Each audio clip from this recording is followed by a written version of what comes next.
Welcome to the Bobby Couto Show, where we dive into the fascinating world of human experiences and excellence. With special guests, real-life anecdotes, and thought-provoking discussions. Get ready to unlock and tap into your absolute potential with your host, manifestation coach, Bobby Couto. Are you good? All right. Jody got some good weed, bro. Welcome to the show. We're live. Get David Sousa, my co-host. What's up?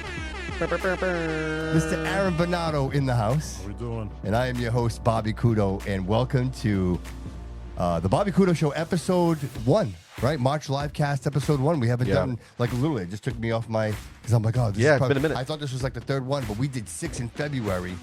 We were on fire in February. Yeah. And I will tell you this, March, we haven't done as many live casts in March, Yeah. only for one reason, and that reason is because we have been super busy on the Bobby Couto side. Yeah. I've had some amazing guests on the show. If you guys haven't checked it out, Bobby Wallison, episode 102. That was amazing, by the way. George Duart, episode 103. And Taylor Faris, episode 103. That's 104, and that dropped. No, he's 103. 102 was George, and 102 was Bobby. So 103, that drops this Friday, tomorrow at 6 p.m.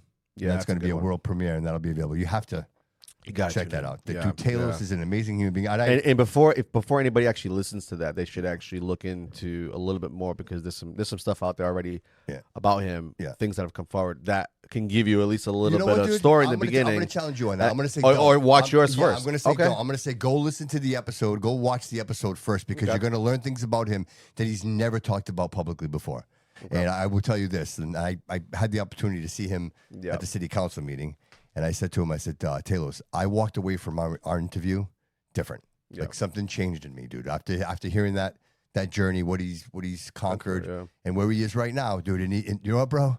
The guy has so much grace. Yeah, you know what I mean. The guy has so much grace. Oh, his energy is just calm, collective. Yeah. In control. Yeah, totally. And that makes you feel safe. It makes you feel safe. It makes you feel you're in a good spot. And that man has faced chaos. He has been facing chaos in his life, and he somehow probably still does. Yeah. Right? So yeah, dude, he's running for state rep, dude. The chaos continues. There you go, the chaos continues, right? Right. So I always say, dude, the people that do the most say the least. And so it just hats off to him. What he does now, you know, as a director of veteran services for the city of Fall River, that's an amazing. Absolutely. People don't think about that kind of stuff, to be honest with you. It becomes almost like a thought you never really have. Yeah. You know what's funny? I will say this. It's difficult. And I'm kind of dragging you in, Aaron, and that is, you know, I mentioned, I'm like, hey, Bernardo Boxing. You know, this is Talos. Talos has been around, and I'm like, hey, Bernardo Boxing. He goes, you know, I've heard of it, but I've never been there. I'm like, well, you're coming. Like, we're going to go there. You're going to meet Aaron. And I think we need to bring more of these state reps and people that of influence. Bring them into the building and be like, hey, come take a look. You know, I tell people all the time, and they look at me strange when I say it. I'm like, Aaron's got 80 kids in that building every single day. Yeah, like, there right now. Right? So like the idea of that and the impact that you have in our community, bro, I say it all the time. You're doing it in the multiples of hundreds, right? Like, because you have the impact you have with these kids when they see, you know, that you're a gentleman, when they see that you're all about determination, commitment. Like, dude, nobody's going to give it to you. Nobody's going to give it to you. And like, not everybody's going to be nice to you. And sometimes you got to stand up for yourself. You have to be able to defend yourself. And, you know, one of the 2 rules, I always say it, and this is the advice to the young people out there. If you're going to raise a family and you're going to raise children, the 2 things you need to do most is, 1, teach them how to protect themselves. Absolutely. And teach them an instrument. Because, everybody always invites the guy, the gal who can play guitar. You know what I mean? They're always invited to the campfire. I've been trying to get Belle to do it. She's so against it. Dude, you know who's she amazing? wants no part Do you know of who's it. amazing? Gary's daughter, Mackenzie.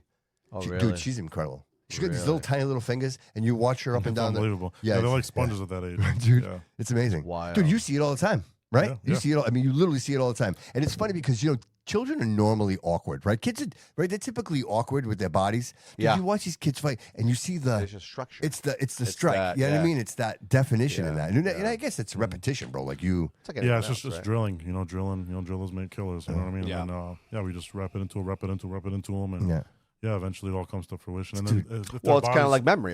You're building a memory. Yeah, essentially you're instilling. Like when I'm doing the power work with those kids, like that's just instilling muscle memory. So, but if you teach a kid young, and they grow up with it, and they grow up with those movements, you know what I mean? By the time they're a grown man, forget about it. You know what I mean? Right. So, right. Absolutely. Well, and you know, at this point, you get here and you're like, well, you just won a pro fight.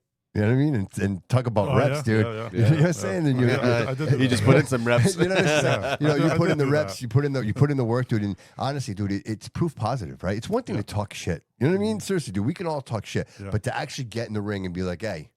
How about the coaches who never fought, or the coaches that never played ball or something, right? I mean, it's almost like how do they don't know the game. They don't know it on a player level. There's so much that goes into it. You know, there's a lot of great coaches that were never fighters. Like, you know, I think Customato. I know for a fact Angelo Dundee. Which is wild. Which is wild. You know, one of the greatest coaches of all time. Then you got guys like Freddie Roach, who is my favorite coach of all time, who was a grizzled veteran. You know what I mean? Was never a world champion, but a good boxer. You know. Yeah. So, you know, you don't need it, but I'm almost in the kind of thing where, like, you do to a certain extent. I don't know. It's just, I think it makes you a different kind of coach. You know what I mean? It's not like, I don't think you don't need it or do need it, but it makes you a different kind of coach. When you can connect with your fight.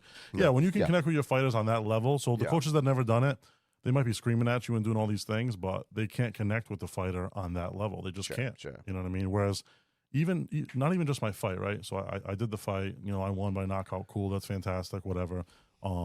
But just my camp, you know what I mean? Like going through the camp like I did, training like I did. And like, obviously you have a coach. You're a coach yourself, and you also have a coach. Yeah, doing what they did. I pretty much coached myself for that fight. Okay. I'm not going to lie. And you had staff. You had a group of guys, a group of people. Well, you know, I have some of the best fighters that New England has to offer. You know what I mean? I knew the guy that I was fighting was like an entry-level pro. You know, it was a build-up fight like most, you know, 4-round fights are. But I went in there and I did what I was supposed to do. And there's some guys that, you know, if they went in there and went with that same opponent, they look like idiots. You know what I mean? I got rid of them in a round fairly quickly, but, you know, I could fight. You know what I mean? And I know I can fight. And, you know, I trained my ass off, and I worked with some of the best amateurs and pros that New England has to offer. And I lost almost 30 pounds, and I got ready for it, and I did what I had to do. Well, lead by example, right? But lead by example. That's exactly why. And that's one of the reasons I did it. Lead by example. And, you know, I did the amateur thing, but to say that you made the pro walk is a little bit different. It's a little bit scarier. That's a whole different, Yeah, it's scary. You know what I mean? And I was terrified the whole time. I was terrified until I got my ass in that ring. You know what I mean? But I did it, and I'm happy I did it, and I'm proud. And that's it, man, you know? So good for you, good thing for my kids. But dude, it's one thing to get in there and do it. Because, you know, for me personally. That's the step, bro. Dude, that's the initial step. That's the hardest step to take. I think probably the biggest challenge, and most people won't talk about this unless you're doing it, is imposter syndrome. Yeah. Right? Because you could talk about it, bro. Yeah. And you could tell people, like, do this and believe it with all your heart. Yeah, but to actually do it, now you're like, well, I did it. And I've seen pros, like entry-level pros, like on the regional scene, be like, hey, like, you know, they think they're fighting one guy, then they, you know, the promoter has to switch the opponent, and they say no. Really? Or the opponent misses weight, and they're like, oh, they either try to, you know, buy themselves out of the fight or price themselves out, rather, and be like, oh, I want X amount of dollars then if you miss this weight. Or, you know, hey, listen, man, I'm not fighting this guy. I'm not doing it. And it's like, hey, listen, this guy had almost the same skill set as this guy. Like, you know what you're going in there for. Just do it. Yeah. So I got my opponent changed the day of weigh-ins. Mm-hmm. So for 10 weeks, 12 weeks, I had one guy in mind. Wow. Pedro Lane. I had one guy in mind. Okay, it's this guy, it's this guy, it's this guy, it's this guy. And you obsess over that guy. Of course. Right, and then literally, like, right before I stepped on the scale, the promoter's like, hey, Pedro's not showing up. Oh, he said he's not showing up. He don't want to, you know, he ain't showing up. He says he's not showing up to be a punching bag. Dude, he's not showing up. Dude, you got a room, like a building full of people. Well, I had almost 200 people coming. So he's like, but we got a guy, you know, it should be the same type of opponent. I called another promoter friend of mine. He's like, hey, listen, man, like, do what you want, but I will say, like, dude's big. You know, he's a big dude, and you're way better than him, but he's big, bro. Right. You never know with the big guy. It's your debut, so, you know, just be careful out there, be cautious, but, you know, hey, you know, do what you want to do. And I looked up the promoter, and I said, oh, my God. I'm here. I'm here. Yeah. What am I going to do, trained bro? Up to this point. What are you going to do? Just say bye to all that training? Place holds a 400, 500, and I sold 200 of it. Like, what are we going to do? You know what I mean? Right. So am I going to refund all those tickets, or I'm going to let you keep the money? I'm screwed either way. No, fuck that. So I got to fight my way out of it. Now I'm like a rat in a corner. You know what I mean? I got to chew my way out. You don't have a choice. I got to chew my way out. So the only way I got to get in that ring, I got to fight him. And I said to him, I says, whatever happens, happens. You know. And listen, I will say it was a tougher opponent. Like, the fight looks, you know, hey, once I cracked him, he went down, and I cracked the body, he went down. But listen, that dude cracked me. Dude, that's a hard shot to take in the kidney, Hey, bro. listen. Yeah, and I cracked him. But, dude, he cracked me the first open in 10 seconds. I caught him with a three-piece. He threw just a wild right hand, caught me square on the nose. That doesn't feel good. Woke me up. You know what I mean? Caught him with the left hook, and, you know, the rest is history. So, whatever, man. You know what I mean? Dude, at the end of the day, bro? How did it feel? Come on, I felt amazing, bro. I felt amazing, bro. At the end of the day, people say what they want, talk what they want, but I did it, and it's one of the best moments of my life. Yeah, what would you relate that to? So, try to explain that feeling. If you were going to compare it to something, what would it be? It's like top. So I would say I'll say marry my wife because, like, without marrying my wife, I wouldn't have my kids. You'd be sleeping on the couch. So, like, 100%. oh yeah, exactly. You know what I mean? But I will say though, Sure, it's a comfy couch, but Sam's awesome. But to be real, amazing. and my wife would agree, weddings suck. Like, you know what I mean? If you're not married, like weddings suck. Like planning, like we're in a wedding right now. It's tedious, man. It's so tedious and like so drama. Ceremonial, it's all ceremonial. Ceremonial, it's the worst. So actual weddings suck. It's organized. It's organized. It's organized. There's just so much bullshit and money that goes into it. You know what I mean? Like I would have. It's so organized. I would have married my wife on a beach somewhere, like just me and her. You know what's so funny? People who've done it. I've done it once. Yeah, that's what you do. The idea I would never do that ever again. It would never happen. Like the amount of money that I spent on my wedding, you know, almost 9 years ago, like it was preposterous. You know what I mean? Oh my gosh. You could have took that money to something completely different. And then go on vacation, come back still with money in the bank. 4 hours in a blink. But the process of marrying my wife, that's number one. I did the dollar dance. And then, like, I did the dollar dance, too. It was fun. Yeah. It's fun to party. You know what I mean? Like, once you're there, it's fun. Dude, it's fun to party. Dude, we had an extra $3,500 for our honeymoon. Doing the dollar dance. Dude, $3,500 we wouldn't have had. I was in Mexico with $3,500. Dude, I was... So either you had a really big wedding party, which I remember your wedding party, or I mean, people were giving you more than just the $1. They were throwing some money at you. That's a lot of extra cash. I'll tell you this for just one dance. Could have been 2 dances. There's only one other person that knows this besides you guys now, and now everybody who's watching. That night when we went to the hotel, because we went to a hotel before we went on our honeymoon. That night, dude, I grabbed all the money, bro. I dumped it on the bed, both of us naked, rolling in the money. Like, this is amazing. Yeah, dude, that was a good time. I bet. Yeah, weddings are fun. Bro. Yeah, why not? But yeah, so like I would say, like, you know, get married to my wife. Obviously, my 4 kids being born, and then that was pretty dope. You know what I mean? Because I love being a coach. Like, it's always my number one. And I love seeing my kids win. I'd probably say, like, I probably get more in that situation. I actually get more nervous for my kids. Like, I'm a wreck right now. Like for Saturday, like. I got to run the event. I got, 10 kids fighting, and it's like, most likely we're not going to go undefeated. Somebody's going to lose, whether they really did win and they lost, or they lost and they won. Right. It's a very hard thing. That's a hard thing to take. So it's a hard thing to run the event and then deal with all those emotions. Oh, yeah. And the pro thing wasn't even as bad because like whatever happened to me happened to me. Obviously, I won. Fantastic, best case scenario. Yep. And then my other fighter, Alex Nenevy, won by first round knockout. Fantastic. And then the main event, Tony Andriozzi got a draw.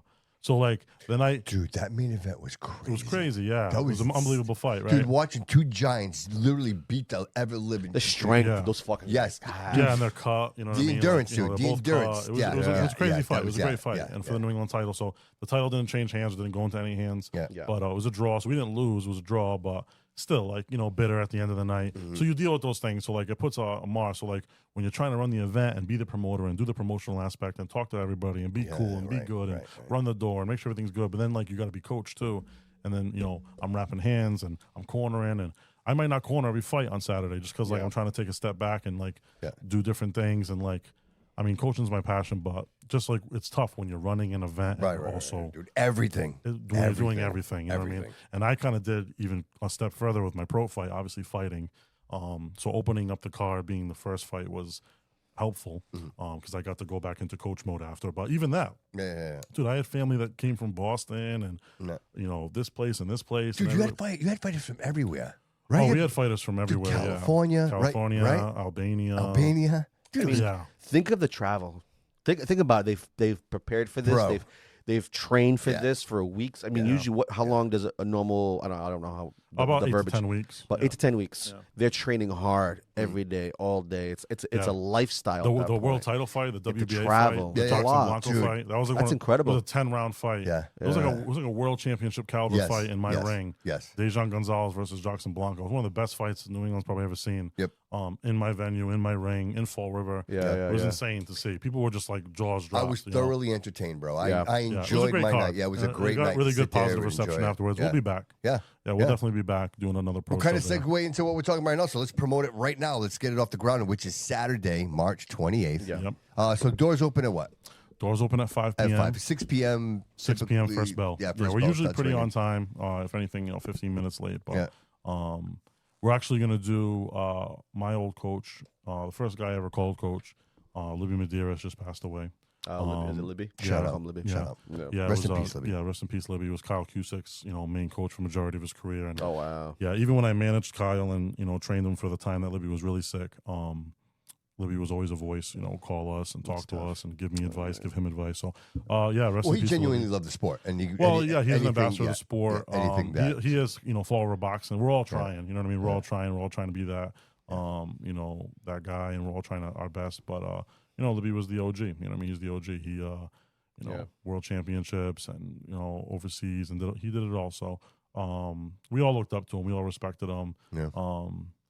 I was lucky enough to, know him since I was 14 years old.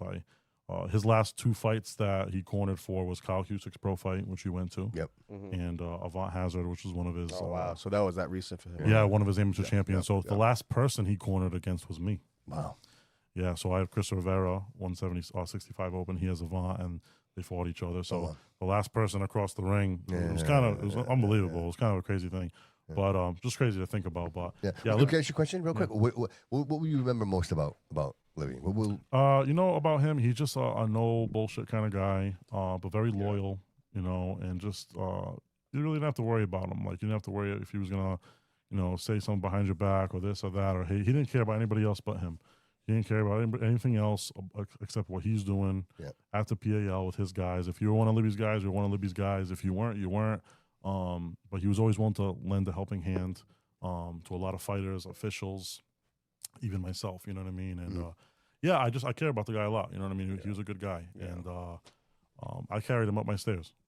You know what I mean? I literally carried him up my stairs. Me and a couple other guys that were close to him just to get him upstairs into the venue. And just obviously loved the sport. Sure. Beyond anything. They would call him on the cell phone and FaceTime, and he'd watch over. So, and just very knowledgeable, obviously, you know what I mean? So, you always knew Libby's guys were very fundamentally sound, had a good jab. So stuff like that. If anybody listening would like to support the PAL, you know how they would go about doing that? Is it going down there? Is it they could probably go down there and make a donation. To the PAL. Yeah. They could probably reach out to Kyle Cusick. You could reach out to me as well. I'll point you in the right direction. Because I know Libby used to do a lot of that pro bono. Like he used to put in a lot of his own personal so money.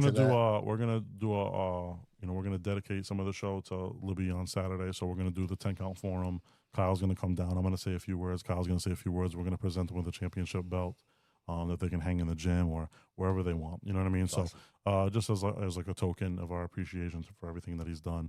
And I know a lot of the shows around New England are probably going to do the same thing, but obviously, it's something I just need to do for myself. Of course. Absolutely. But so rest in peace to Libby, obviously. He's a legend, dude. He's a legend. He's an absolute legend of the sport.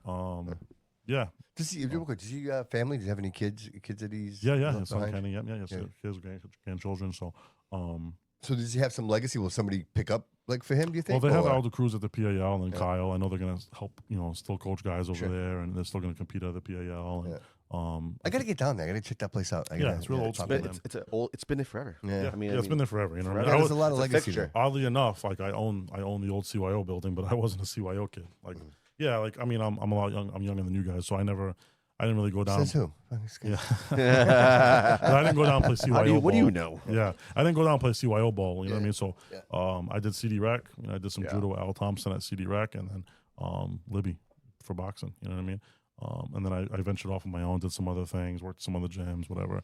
Kind of did my own thing. So to build what I have now. But Libby was definitely, to me, I won't say I was one of Libby's guys. I never actually competed for him, but he did train me. He did give me a lot of good advice. I was, for almost 2 years, my high school days, early high school days, but taught me some good, valuable information. Some good, valuable things. And I always remember, he made me jab a bag for 6 months, and that's all I did. I thought I was terrible at boxing. You know what I mean? And then. You talk to him years later, and you got a pretty good job now, right? Stuff like that. He was just real old school, kind of Miyagi style, and chase the chicken kind of stuff. Yeah, right? Stuff that I kind of implement to my kids nowadays. When my kids come in, I make them run the stairs 10 times. Yeah. I make them do the calisthenics. Libby's the same way. If you went to the PAL and you skipped down your calisthenics and asked them for pad work or this or to spar, you'd be like, "You do calisthenics?" And you'd say, "Yeah," and he'd tell you You lied. Yeah. You know what I mean? You're lying. I've been watching you the whole time. You know, I always say he had like the eagle eye. You know what I mean? Right. I was watching you the whole time. You didn't do shit. He's like, it's actually right. I'm like, oh, can I fight? You think I can do? You think I can fight? Losers love handles first. You know, stuff like that. Like, But like nowadays, like you said that to a kid, they may be like, oh my god. But to me, it's a whole different world. Just a whole different world. Even my generation is a different. I think is a different world to like sometimes what you have today. But but he was a good guy. Had a good heart. Never had any issues with him. And even when I did my own thing, and I literally trained one of his former fighters and managed them, he was always very supportive. I was talking to Kyle on the phone today, and he has a voicemail after one of his early weigh-ins when Kyle's with me and just like supporting us and stuff. So, a lot of good memories. So, rest in peace to Libby. Yeah, everybody's just saying nothing but great things about him. The impact that he had in the city. So. He left a good legacy. Yeah, man, sure. That's all we hope to do. Right. How many people? Right? Exactly. Nick and Mark. Right. Exactly. Nick and Mark have a legacy, have a good legacy. Like, even like with what I do, like, like I'm doing another free round of kids for my kids program. So we're taking 15 kids, ages 5 to 13. We're going to train for free for 6 months. So if you have a kid ages 5 to 13, they want to learn how to box throughout the summer into the fall, let me know. Nice. That's great. Yeah, and we do rounds of that like that. You know what I mean? So we just did one back in the fall. We're doing another round right now. So. And how many coaches you guys have? Like in total, you and just you? Or? We have about 3 coaches, three to four coaches on staff. At any point in time. So I'm obviously the main coach. Then we have Coach Bobby who helps out. We have Anthony.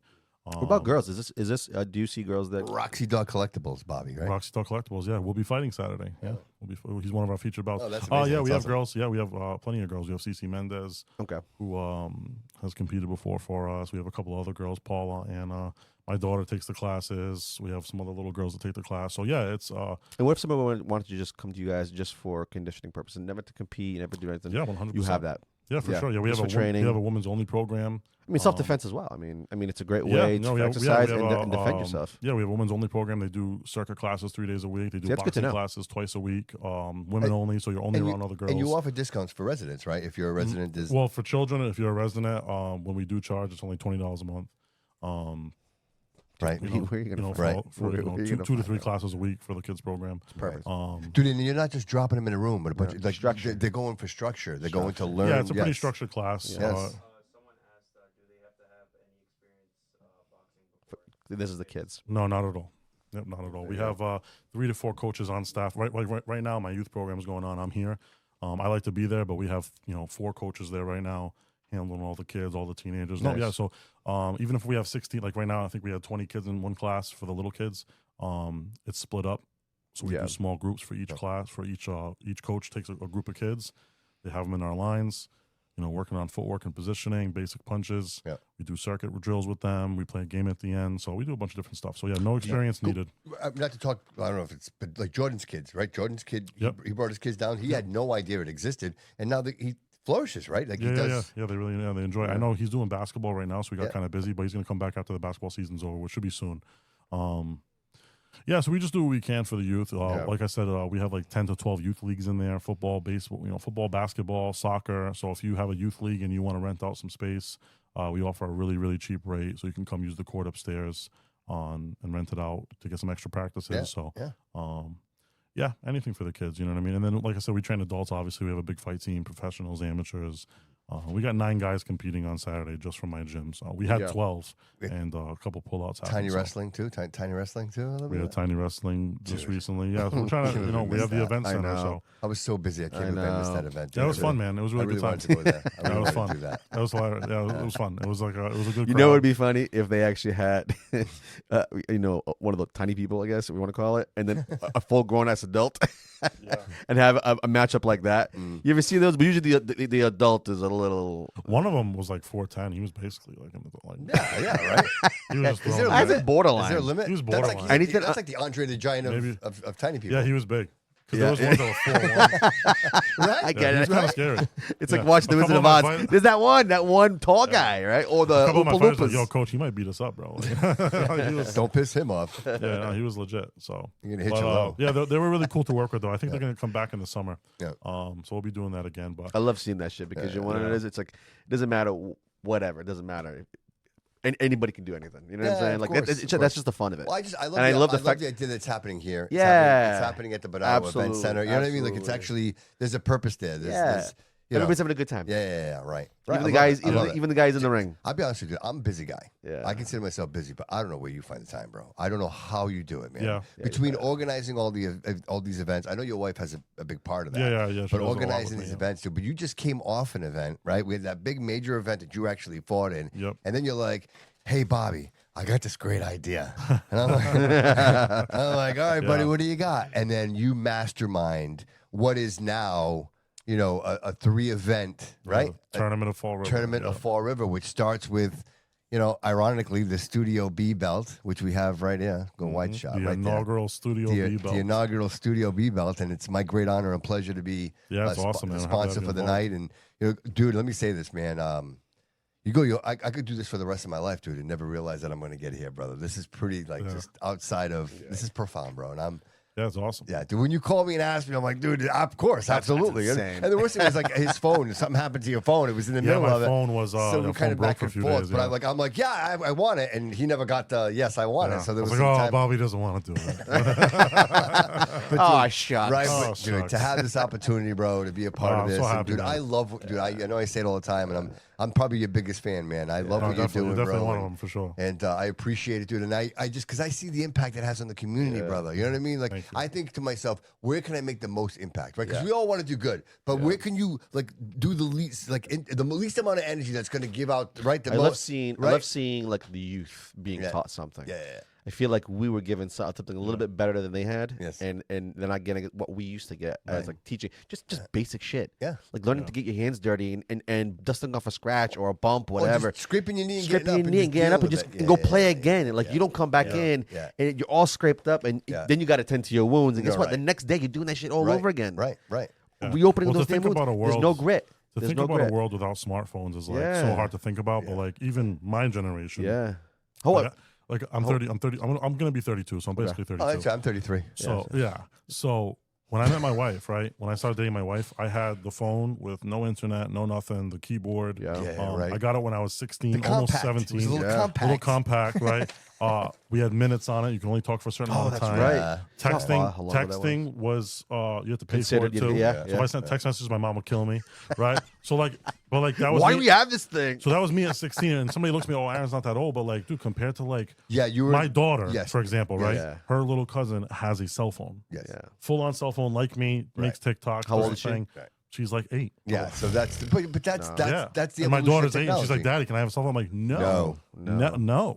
Like you're gonna do the same My thing as daughter me. doesn't Like, have one. and when you do get a cell phone, it might be a prepaid. Yes. Like it might be a prepaid flip. Like I might go to like try to find one of those Obama phones, whatever they are. Right. Like I don't know.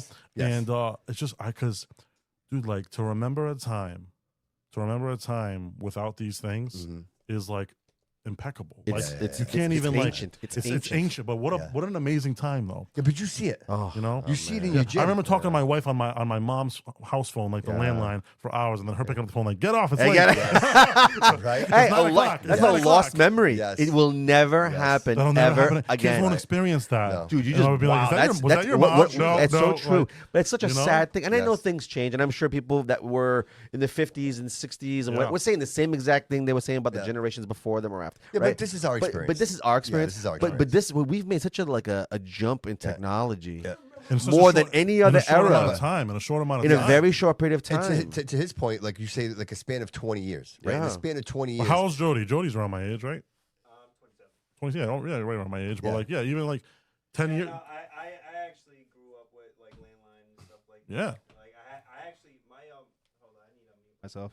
My parents actually used to have rotary phones. My parents were born in the 50s and 60s, so like they always held on to that kind of stuff. So like I grew up on that type of stuff. The little Blackberries, freaking dial The up, Nokias, dial the damn up. Nokias, My man. kids had. And then you had the my parents Nextels. had 3 landlines in the house. You see, Yeah. I'm Upstairs, Those were the best. I'm like, upstairs, the kitchen on and the your wall. call waiting. Click, click, Yeah, the call waiting. click, click. I'm Gen Z, but I'm like the bridge between Gen Z and like And millennial. millennial, yeah, exactly. Bro, They I like used my to have sister-in-law, my sister. friend call me, and then I would pick up, right?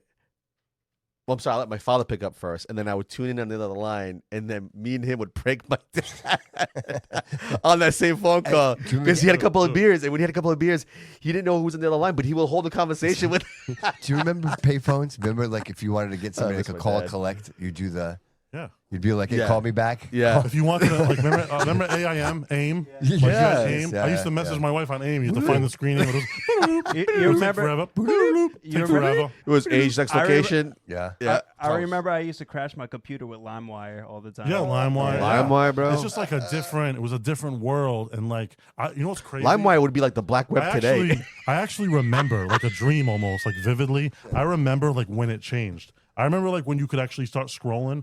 I remember being like a younger, like a little bit older, like maybe I just graduated high school and being on my phone. I got one of these new phones and I remember being on YouTube and like the YouTube thing and like you could scroll. And I didn't even realize what I was doing. I'm like, wait a second, another video?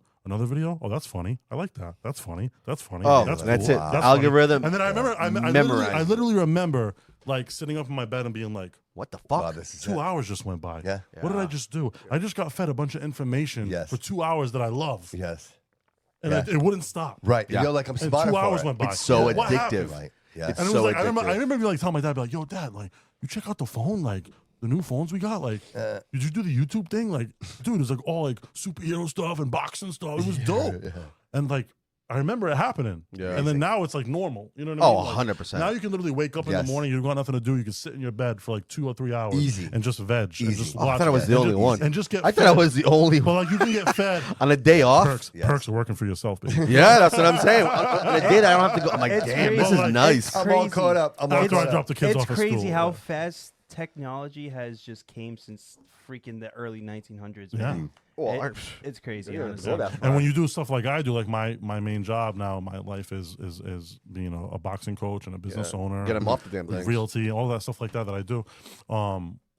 When you like, it's great, it's unbelievable, and but it's to the point it's like a leash too because I need it, and sometimes I'm not gonna lie, I hate it. Right. Like Right. there's times where Oh, yeah. my brain is flooded with so much like comments and this and And I that can't- sharing and I can't posting. put it down. And It's I go very and you addictive. can't put it down, but you know you have to. But then you got messages like my phone. So my SIM Dopamine. card busted. I had a business deal making a fight go Yeah. a little wrong, and I smashed my phone. One of those things where you get angry. Whatever. Yeah. Smashed my phone. SIM card broke. You got to be kidding me, right? So my wife orders it, comes in the mail, whatever the new phones. You don't even have to go to the stores anymore. No, not anymore. Now Yeah, they just send you a new deliver right phone. to you. But like I had 3 days with a broken SIM card, right?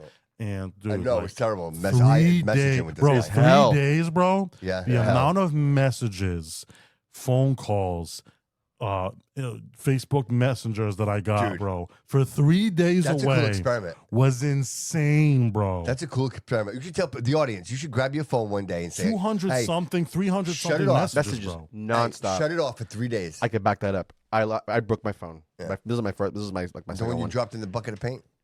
Yeah, yeah, and it was other things too. And when I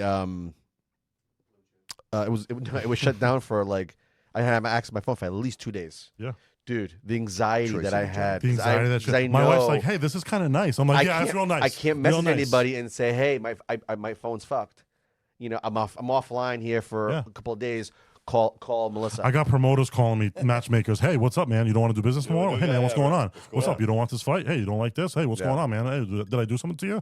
Like, hey, my kid was supposed to come do this, blah, blah, blah, blah. This, you know what I mean? Like all these different things. Hey, I had to reschedule a session. I'm sorry, you should have hit me up on here. And then the thing is, you post it too on your social media. It's like, hey, my phone's down. Yeah. Message me here. And you think everybody sees your stuff, but they don't. So like running a business like me, yeah. I need every single app to be working. I need every single way of messaging. So I need my Square site, my website, Yeah. my Instagram, my Facebook DMs, my personal, my business pages. I need them all to be working in order to run my life. And 100%.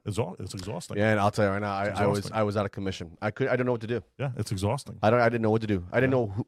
I'm trying to direct everybody to like my girl, right? Exactly. Call staff. I did the Call same- staff. I did the I'm, same I'm thing. going online. Call staff. You know, all my sisters. I message them on like I am like DM whatever. Yeah. You know, call staff. Yeah. And I'll tell you, even then, even though some of it was coming through, I knew there was other things on my phone. Oh. I needed to have access to When you quotes when and I customers quotes, messaging me. customers, everything, man. Like Man, so many things that you do. So like, what happens when shit goes down? Oh. Like you are completely Guys like us, like if, screwed. you know, have a business, work for yourself, like forget Yeah. about it, bro. Yeah. Like Yeah. you need everything, bro. So it becomes a leash. Yeah. Because sometimes you want to just put it down. You know what I mean? It's the necessary evil, bro. It's the necessary evil, man. You need it. It's the speed of business. If you don't do it, then you can't participate. Yeah, and some people can't handle it. Their mental health can't handle it. And I'm not gonna. I have my days where I'm like, man. But it's like then I look back and I'm like, yo, you're doing your dream, bro. Like, just it's fine, whatever, bro. Like, well, and that's the thing, right? It's the struggle. Supports it's the struggle. This is what supports it. Yeah, exactly. You know what I mean? Yeah, so. this is what supports it. See, a lot of people think that when you look at somebody who has success, that or they have it easy or whatever, and it's so far from the truth. If someone's on top, it's because they've worked their fucking ass off, working hours and days the people don't see. Remember, you said you had your fight, and then when you were done, you had to take apart the whole ring. That was the same night. The same night I took apart the whole ring. Yeah. Same. When did it finish? The last fight. 11 p.m., 11:30, right? Something So like think that. about it. You probably didn't go home. Oh, I didn't get home until almost 3 a.m. Well, there you go. Dude, same thing in Troy City. And he's up by next day having to do it all over again. When we did the gates to the gates, a long day. with Trident, dude, you were there till 2, 3 in the morning, and then you went back the next day. I went back the next day because some people, haters, were calling the city, and they were like, "Hey, it's a mess over there." And I'm like, "Are you kidding me, man? Like, really?" So we went back and we cleaned everything. I cleaned better than anybody. You wasn't even your trash. We had blowers and this and that and blowers, suckers, whatever the fuck it was, and we did everything. Dude, we're going back though, right? We're going back. We're going back. So just back. Let's get back to why we're here. Like, let's talk business.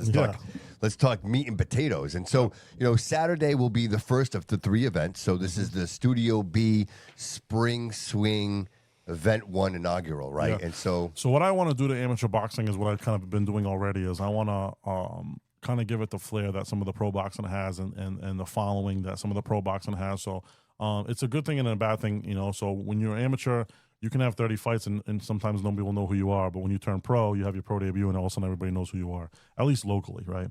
Or within social media, whatever it is. So I'm trying to give these amateurs a little bit more shine, a little bit more, headway, and just a little bit more attention, So, I came up with this idea of a tournament, which we do a lot of tournaments in boxing, but our traditional boxing tournaments like 3 weeks in a row, 4 weeks in a row, 2 weeks in a row. What I kind of want to do is a 3-event style where each event we crown champions. Yep. And then at the end, if you got all 3 belts, you become a unified champion, kind of like in the pros. Okay. And then you get the tournament of Fall River unified belt. And there's probably only like a triple crown. Yeah, so there's probably only going to be 4 or 5 of those guys that are able to do that, able to win all 4. And some guys might have won it from previous years, you know what I mean? Okay. But that's pretty good. That's pretty cool, right? I like that. Who doesn't want to be a part of that? And the thing is, not only do you show up for the first one, but you want to be there for the second and the third. You want to qualify. Yeah. And with Bobby on board, we can kind of do pre-fight shows like this and keep track and bring a different audience and have these amateurs. Hopefully, they're watching right now. The amateurs, you don't the see officials. stuff like that, though. You don't see programs like that. Well, we don't see it in amateur boxing at all. So I'm just trying to do that a little bit. So we've had a bunch of posters made, kind of giving shine to the athletes, and we have a lot of really good athletes that before they turn pro, they have some awesome stories. You know what I mean? But if nobody knows, right? And so we want to shine some of the light on that. Absolutely. So Saturday we'll be there. I know the Bobby Couto show will be there. Well, I'll probably be set up and going about 2:00. I think 2:00 would be a good time to start. Yeah, for sure. Go live, and then we get the weigh-ins, right? Because all the fighters, they're all going to show up, right? Yeah, the weigh-ins will be from 3 to 5, and then the guys that want to be interviewed, I can send them to you. Absolutely. And that's what I figured. After they get weighed in, they come on over. They You're going to stream the fight, too? Yeah. We'll stream the whole thing. We'll do it all on the Bobby Couto show. That'd be unbelievable. We'll stream everything. Yeah, awesome. We'll set up the cameras. We'll have the 3 shots, and cool. I paid Jody for the day, so if there's any fighters that are watching, whether you watch this now or later, make sure you follow this man because he's giving you guys a platform right now. That's that's huge, and not a lot of amateurs have. So that's what we're trying to do. 2 reasons: 1, I love you very much, bro, and I want to support what you're doing, bro. And 2, I love the sport, and I want to see this grow. Yeah. And I know what it does for the community, and a lot of these kids that have nothing in their lives, and you know what? That's the people I want to reach out to today and say, moms and dads, if your kid is home playing video games, please take that away. Grab your kid. Drive down to 403 Anawan Street. Go, tell Aaron Bobby sent you, and let your child do something that's going to make them stronger and make them a pillar of the community, not just another. Well, you know what, dude? I posted this week. I said the question I posted to the city was, everyone, how do we create more dependence and less independence, right? Yeah. Right? Yeah. I should say, I'm sorry. How do we create more independence and less dependence? I'm sorry, I got caught up in my own thoughts there. Yeah. Right? How do we do that? And how we do that is we send them over to Aaron Bernardo, and you have these children who are victims, and they no longer are victims. No. They become heroes. They become our police force. They become our firefighters. It's institutions like that save people's lives. Because you know what? You don't realize that because a lot of people don't think they don't go that deep. Right. But for some people, that's where they need to be. Yes. And that's what keeps them above. Absolutely. You know? Absolutely. Accountability, dude. Accountability. You have to show up, right? You have to show up. If you want to spa, it's funny because we talk about it, and I'm like, I want to get in the ring and spa. And like, no, you can't. I'm like, why not? Because you got to earn the right to go in the ring and spa. Absolutely. Right? So that all of that matters. So now I have goals, right? Like, if you don't do your calisthenics, no, you're not. You know what I mean? Like, and those we'll are do it things anyway. I took from the old school that, like, I still, being a millennial and as a boxing coach, like, I take still. And, I take those old school qualities and bring them in, and I have some new school ideas and different twists on it, and things that I think have worked for me and worked for my athletes. So, sure. Yeah, man. And if nothing else, like if you're interested in this and you have kids and even like teenagers, right? Show up. Come to the event Saturday. Sit down. You know what I mean? It's a family event. You know what I mean? Everybody can show up and have a seat and just watch the event and see what these kids. Four of our kids that are in our youth program every week, they'll be fighting on Saturday. It's amazing. 11 years old, 14 years old, 13 years old, 16 years old, 17 years old. So we have all these guys fighting on Saturday. That's amazing. Some of them are already champions, silver gloves champions, junior Olympic champions. So Jason Cavallo has a question for you, Aaron. Sure. Do you plan on fighting again? I'm not sure. Yeah. You know what I mean? I don't know. It was a great fight. Oh, thanks, man. Appreciate it. Jay was my guest. Jay was my I definitely think about it from time to time. So we'll see. I know there's I know Boston Boxing Promotions is planning to come back to Fall River. Okay. I think that's the only thing that really makes sense for me at this point in my life is to fight in Fall River. Yeah. So if they do decide to come back to Fall River, I'll never say never. I won't say no. Yeah, I would say you should always leave the door open. Yeah. I'm never gonna crack a little bit. I don't think I'm gonna close the door completely. Dude, especially so healthy. You know what I mean? You're healthy. You're still young. What's cool? What's cool about it is that like I did lose all the weight and like a lot of weight. You feel great. I did feel great about myself like with that fight, and I did binge after the fight was done. I can only imagine that hunger. Yeah, man, dude. So I did no processed foods, no fast foods, only cooked meals. Watched my calories. I did intermittent fasting. And obviously training. Fucking dedication, Bobby, that it takes to do that. Yeah, right? 2 to 3 days a week. Plus training everybody and running my businesses and making sure the event sold out and stuff like that. So like I did all that stuff and but it felt great. One thing I told my wife is I struggle a lot with like health anxiety. Yeah. Ever since I had kids, ever since my wife popped kids out, they're all my children, but ever since she had all those kids, our kids, you have your children and you love them so much, and your biggest fear as a father is what would happen if I wasn't here. Yeah. Right. You know what I mean? Right. It's my biggest fear in my life. I could care about anything else. Yeah. My biggest fear in life is like my sons to grow up without me because I know I'm going to steer them the right way. My daughters to grow up without me to protect them. Like, so health anxiety is something I've always struggled with. So every ache, pain, you never know, Right. And especially recently, I've seen like, with the COVID vaccines and stuff. Like, did you take anything? Did you have to? I never did, and I'm glad I didn't because I might sound like a conspiracy theorist, but I'm seeing all these young guys dropping. Listen, they call us conspiracy theorists, but they can't call us liars. No, dude, like I see these young men can't call us liars. dying of heart attacks. Yeah. Just in the sport, I mean, we've seen a ton of it. You couldn't play in the NFL. Well, you did. They did. But a lot of guys in the NFL, I mean, took the vaccine, and then boom. You have guys having heart attacks at 25 years old, 26. My wife's cousin. That's insane. Yeah, my wife's cousin, guy runs 5Ks in unbelievable shape. Guy's got a 6-pack, had a stroke. Like what? How does that happen? Had a stroke. Yeah, I'm sorry. Sorry for your loss, man. Yeah. Did he take the COVID vaccine? Yeah. It's just terrifying, and like I'm glad I never took it. But like sometimes even like getting COVID, like I saw a story once like this guy got COVID and it gave him an arrhythmia in his heart, and it's like so it's pretty terrifying. So I struggle a lot with health anxiety, and I always did from a young age.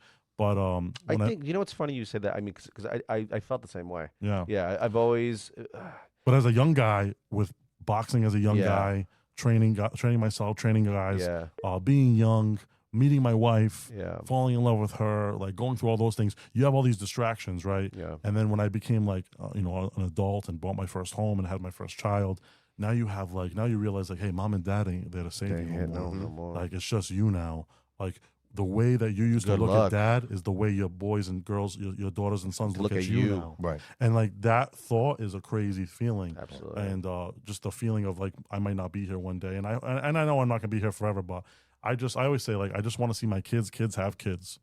Like that's my one wish in life. If I had one wish in life, like I could lose everything tomorrow. I want to see my kids have kids. Like you know, like see your great grandchildren. Like I got to do that for my grandparents. Yeah. So you've experienced. That's something. And you've like only experienced, I just have my grandmothers left. Both my grandfathers passed away. God rest their souls. But you know, my one grandfather died when I was 3, but my other one got to see his great grandkids. What a fucking thing, huh? And that's a fucking thing. And like when he passed away, my father's father, I had such a big lapse in like my mental health. And we obviously were close. Like I had summers staying at their houses, you know what I mean? But you feel guilty. Absolutely. Like, oh, I wish he would have seen his great grandkids more. Yeah. I wish I would have seen him more. I think about that with my mom. More. I have my mom. I do that to this day. Like even my grandmother's like, I don't see them enough. Like I don't see them enough. I don't see them enough, and I make up excuses, and I make up this, and I am so busy. But it's like, that's why I appreciate Bobby, because Bobby makes it a point every Sunday to go see his mom. Like that's a I do that with my own parents. Like my parents, that's the woman who raised him solely. Right. You know, so my parents are in their 50s, right? Yeah, my parents are in their 50s, but like we're worried. I get worried about 30-year-olds myself dying. My parents are in their 50s now, man. Yeah, like that's scary. And they have to worry about every little thing that you never know. Because you never know. That's not guaranteed. And like I try to see my parents like twice a month. I try to, you know what I mean? And maybe that's not enough. I asked ChatGPT. It said it was enough. All right, we got Jerry Sousa calling in. J. Sousa. Jerry, you there? You got that? You got it set up, bro? Yeah, it should be on. The Bluetooth's on. There. I don't hear him. I can't hear him. I thought I just heard something. Yeah. But yeah, basically, keep going. Basically, the reason I just brought all that up, I always end up going on tangents on this show, but the reason I brought all that up, right, is when I fought, when I was in camp, because I had such a goal in front of me of another man trying to knock me out, another man trying to embarrass me, the possibility of getting embarrassed in front of my friends and family in my own building. Because I had that for like that 10 weeks, I didn't worry about health anxiety or this anxiety or death. Isn't that crazy? All I worried about was him. So all I worried about was training, eating right, being strong, being healthy, making it to the dance, making sure my eye didn't have any injuries, making sure I didn't hurt myself, making sure I did the proper recovery. Like everything was focused around that moment. And every fighter can almost attest to this. They can hold testament to this because that's what's and that's what's beautiful about fighting, and that's why mental health. A lot of guys who struggle with mental health and women, they go into fighting, either boxing, MMA, kickboxing, whatever it may be, because it gives us that purpose. It gives us that linear vision. It almost clears the mind. It clears the mind. It's like a linear vision of just like, okay, this is the moment I have to make it to. This is what I have to do. This is my goal for the next 8 weeks, for the next 2 to 3 months. This is everything, and that was kind of freeing. Because I didn't have to worry about anything else. You know, obviously I had my business still and doing that, but you know, that kind of just, you know, at this point, the way I run things, I have a great team. It runs itself. But you know, really investing in myself again and my health was really nice. And it's something I struggle with. So I struggle with it. When I don't It's been a minute since I've been to the doctor. So when I don't have a goal like that, I don't want to work out because my wife finds me attractive. She doesn't think I'm a fat piece of crap. Like she likes me for what I am. Well, you're just not hanging around the house all fucking day. If that was the case, I think anybody doesn't matter how you at that point, but you're an active man. Like some guys want to. Hey Jerry, you here? Yeah, I'm here. Yeah, there we go. He's on. But yeah, basically, like some guys want to just like they want to look a certain way. I don't really care about that. So to me, ever since I was being a young kid, working out to me wasn't an aesthetic for me. Working out and being in shape wasn't an aesthetic. Wasn't to look good. Wasn't to impress girls. It was to make sure I don't get beat the shit out of. Yeah, of course, absolutely. So doing my pro debut, I got to tap into that again. And when you're out of your pro debut. When you're out of a fight camp, I'm the kind of guy who's like, all right, send me that double cheeseburger because I'm trying to. I don't drink and I don't smoke. Give me the carbs. Yeah, I don't drink and I don't smoke. Food is my vice. Right. I love to eat, bro. I love to I love to eat a cheeseburger. I love to crack a pizza. So real quick, let's bring him in. We got JJ Sousa, Jerry Sousa, my co-host for tomorrow's pre-fight show. Saturday. I'm sorry, Saturday. I'm a day ahead. Jerry, welcome to the show, brother. How are you? Thanks for having me, man. How's everybody doing? Fantastic, brother. Fantastic. Thanks for calling in. Good. No problem. I just wanted to, Aaron, congratulations on your fight. I think you did great. You know what I mean? And it takes a lot to get ready for a fight. And what we fail to see is the sacrifice that these boxers put in when they're getting ready for a boxing match and they're in training camp. Is they miss out on a lot, right? So they miss out on family time. They miss out on birthdays. They miss out on a lot of things. What we see is the final product. We don't get to see the work that they put in. And I think that's something that needs to be talked about because they work really hard. Aaron, I think you have a great idea of bringing youth boxing to the forefront and having these tournaments. Because, look, boxing saved a lot of people. If you go back in history and look at all the fighters, Mike Tyson, Muhammad Ali, Rocky Marciano, all these great fighters that we had come from a tough background.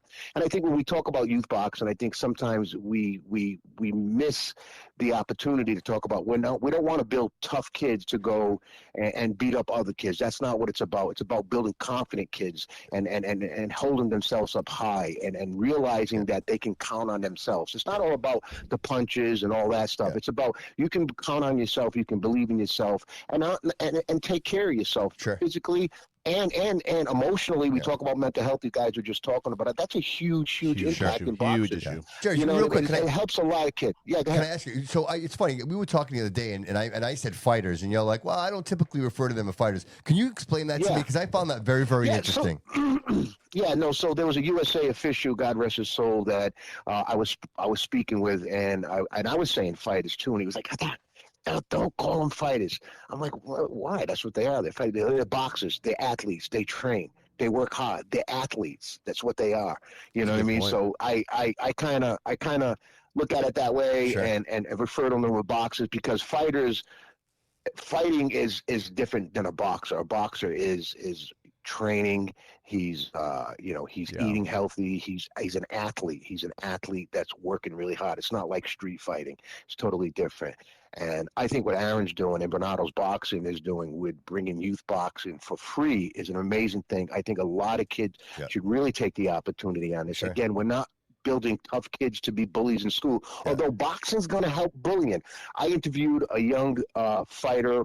He was a amateur fighter at the time. Jerry, real quick, mention the Neutral Corner, correct? The Neutral Corner podcast. Yeah, we're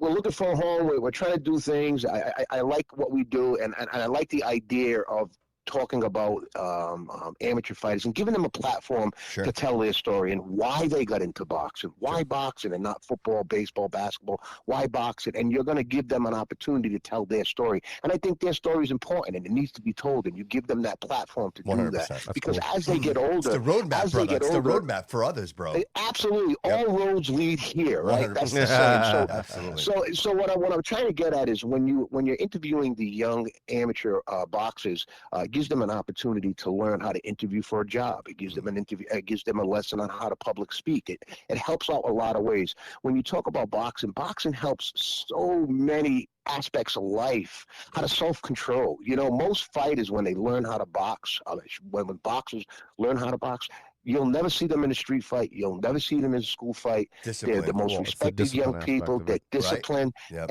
And it all leads to the coaching and how they mentor and how they coach. A lot of kids don't care if you went to Harvard University. They don't care if you went to TCU.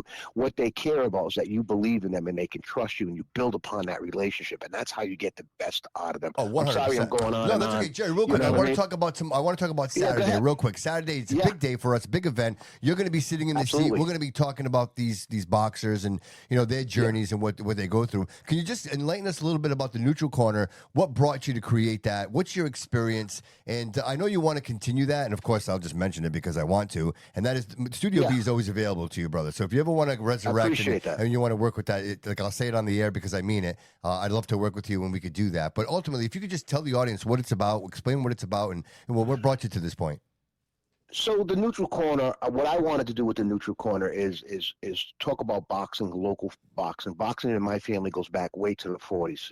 My uncles all fought, and back in the day when they came from Canada, they came to Fall River and they worked in the mills and they bought a home on Harrison Street. And my great-grandfather had a boxing ring in a cellar, and he trained all the LeBlancs, my Uncle Anthony, and all my uncles were great boxers. I'm talking about 273 fights, 171 wins, 83 knockouts. Wow. And back then they fought at the casino in Fall River, and they would, what they would do is they would win watches. They didn't get belts or trophies or anything like that. They would win a watch if they won. Yeah. And what they would do is sell that watch for money. It's a long history of boxing in my family, and I love boxing. Yeah. I was trained by Ronnie Como. Aaron knows my boxing background, and so I thought I knew everything, right? Growing up, I thought I knew everything. I didn't listen to my trainer, and I kind of went down the wrong road, so I didn't really get into the amateur boxing like I should have. And that's why I think youth boxing is so important, and to share our stories and help mentor these young people so they don't go down that same road, right? You know what I mean? So the Neutral Corner wanted to give a opportunity for trainers, referees, cut men, amateur fighters, an opportunity to tell their story and bring boxing to the forefront, because when we speak about boxing, a lot of people think, oh, it's a violent sport, right? Well, football's violent and hockey's violent. Why is fighting allowed in hockey, right? So there's a lot of things that we wanted them to be able to share their story and share their journey through boxing and how it's helped them not only in the ring, but outside the ring, and how it's helped them in life, and how it's helped them in their jobs, and how to anger management and how to deal with certain situations. You learn all that through boxing. It's not about just throwing punches. And that's what the Neutral Corner wanted to do. And so we did a lot of interviews. Aaron was great with giving me a lot of boxers to be able to interview and tell their story and give them that time, almost like being a professional fighter and having that opportunity to be interviewed. Aaron allowed me to be at the Battleship when he put those amazing shows on there. Great show, those are great shows. We interviewed fighters. Yeah, so that's what it's about. And I think what Bernardo's boxing does with the youth is amazing. I know he works with the schools. I think I would really love to see boxing, ready for this, boxing, and I've spoke about this for a long time, boxing to become a high school sport. We talk about the big three in baseball, and we talk about the big three with, Taunton, Brockton, New Bedford, and Fall River, and have a high school boxing team. And I don't mean your freshman year, you're in the ring boxing with someone. No, you're not going to put the gloves on and actually spar anybody to your junior year. And I want it to be USA Olympic style boxing, have USA boxing involved in it. And make it a high school sport, because not everybody's cut out for a team sport. Right. Exactly. You know what I mean? Yeah, so, exactly. And I think it's important that we help, and it's going to help with bullying. Again, I interviewed a young fighter, Mikey Gudrow, when he was an amateur fighter, and asked him why he got into boxing. What was his reason to getting into boxing? He was actually being bullied at school. Now, he got into boxing not to go back and beat up the bully, but to be more confident in himself. Absolutely. And when he did that, he became more confident in himself. And not only that, he became more productive in the classroom, getting involved, being able to speak, carrying himself with confidence. When you carry yourself with your head's down, your shoulders are shrugged, that's what the bullies look for. Absolutely. Right? Oh, absolutely. But if you got a confident kid, you know what I mean, that knows, he can protect himself, and he's going to have that confidence, and that's what it's about. Dude, that's what every parent wants, right? If you have a child with low confidence, like, you want them to have confidence. You want them to be a pillar of the community. And what do? You bring them to a place where they're surrounded by leaders, by people that are going to show them that they are larger. Like, there's a greater plan, right? It's bigger than you, right? It's about becoming the best version of yourself, because being the best version of yourself is the ultimate rebellion, and that's the bottom line, is creating people that are going to carry the next generation forward, brother. Bro, I just want to say I really appreciate everything you're doing. I appreciate what you're doing for the sport. Thank you so much, I appreciate you calling in, bro. Like I mentioned before, let's bring the Neutral Corner back, brother. You know what I mean? There's such a need for this. Yeah, that's awesome. That's a good idea, man. Seriously, let's team up and do something together. Absolutely. We'll talk, Bobby. It was nice seeing you and Joey at the TA restaurant. I'm going to give him a plug. My favorite Portuguese restaurant of all times, all over Fall River. I don't care. That's my spot. Yeah. And it was great seeing you and Jody there. What's that? Sure. It was nice seeing you, Jerry. Absolutely, brother. So you guys have a great night. Great show. I'm going to continue to listen. All right, buddy. Aaron, you're doing an amazing job. Thank you, you just keep doing you. Keep the blinders on and block everybody out. You know what you got to do. You know what you need to do, and you just do that, all right? So we'll be seeing you Saturday. See you Saturday, Take care, guys. bro. Thanks for having me. buddy. Bye-bye. Bye-bye. He's a class act. I love it. By the way, that sounded amazing, by the way. I used to play baseball with We're on our way. Yeah. So I met Jerry years ago. So actually, like, my not my departure from the PL, but like my in between period. My brother-in-law was a really good baseball player growing up, and he played with Jerry's son. And I think I posted on Facebook one day like, "Hey man, I'm trying to hit the mitts again," like a dumb teenager does. And Jerry reached out to me, and he was working at a place, JoJo's Boxing, at the time. And yeah, he became my coach for a little bit. You know what I mean? He and he's worked corners with me. He worked corners for me. Nice. And very knowledgeable in the sport, very motivating. Well, he has great attitude. Dude, he's a gentleman in class. Yeah, you can hear it in his voice. He was good on the mitts. And he made you move. He made you think. So he was a great coach in his own right, and he's a great podcaster now too. He's a great interviewer. Yeah, legit. Like I said, very Dude, knowledgeable. he knows the sport. Very knowledgeable of the sport. Well, see, that's a huge obviously thing. I mean, when you know, and you can talk fluently about it. It's not reading off a dude. But I appreciate his vision for it, right? Like he's looking at boxing. The Neutral Corner was a great show. Yeah, but he looks at it as he knows there's a sport, right? There's a sport element in that, but he's looking at this can save lives. Like he says it, like you could take a child that's fragile and make them granite. You could make them stone. So one of the cool things that I do, which is why the Neutral Corner was such a good platform, and I told him I had some amazing interviews on that show, and my fighters did as well, was because like I see it all, right? So like in this point in my life, I have the kids that become the amateurs that grow up and then they turn pro. Right. You know what I mean? So that's happened. Yes. Like Axel Lopez, who you interviewed on your show once. So Axel started with me as like a 20-year-old kid, right? And fought amateur for a long time, had a pretty extensive amateur background. Then now he's a professional. He's 4-0. He's undefeated. But like to go on to the Neutral Corner, to go on to the Bobby Couto show, to go on to these things and learn how to interview, because like I said, I'm doing this for the amateurs because they don't have the platform. Sure. We don't give them the platform. Every promoter or coach that runs a show, because USA Boxing is just a bunch of coaches who have their their registration through USA Boxing, and we put on events. So we're not really promoters. We're the gym, and all the funds go back to the gym to help the gym survive. And you're giving these fighters an opportunity. That's what we do. Whereas pro boxing, you have got outside entities. You have promoters who they have their agenda, they have their thing, and then whatever. But a lot of these gyms that are putting on these events, like myself, they have their kids fighting in the event. So it's a different kind of vibe. So you'll feel it on Saturday. You've been to amateur shows too, but you felt the difference, right? Oh, absolutely. Between my pro show and the amateur show, it's very different. But the amateurs is the heart of the sport. Nobody's getting paid. Nobody's making a dime. Like it is what it is. You know what I mean? Absolutely. We're just trying to survive. This is like Nashville, bro, and everybody playing the guitar on stage. It's basically Little League baseball. Right. You know what I mean? Right. Like so sometimes it gets but essentially it's Little League baseball, but guys are swapping punches. So there's grown men that are fighting, there's kids, teenagers that are fighting, 20-year-olds, whatever it may be. They have the Masters division where guys in their 40s fighting, that don't want to go pro, whatever. So like it has a plot, but it's the heart of the sport, and that's why I love it, and that's why I'm trying to give this I could go become a professional promoter right now. Believe me, if I think you do very well. I co-promote with Boston Boxing Promotions, but I mean, I pulled off the Battleship twice. You know what I mean? If I told somebody the expenses of just to rent the Battleship, I've had promoters, different promoters come to me and, just to see my hall or other halls, and they're like, "Yeah, this place is expensive." I'm like, "Well, you should see what the Battleship is." Right. You know what I mean? Let's try to triple that. You know what I mean? So I know I can do it. You know what I mean? Do I want to do it? Maybe one day. Who knows? I have a great thing going on with Boston Boxing Promotions right now, and I have a great relationship. And I don't know if fighting's completely done yet. You know what I mean? So like, there's a lot of things that are. And you're also dabbling in other things too. And I'm right? dabbling in other things. So like the way I have things right, because everybody's always asked me, "Oh, you're gonna do your own pro thing." The way I have things going on right now, working with Peter and Boston Boxing and doing the shows in Fall River and kind of building something there, and him using my venue. It's a nice little thing, but like.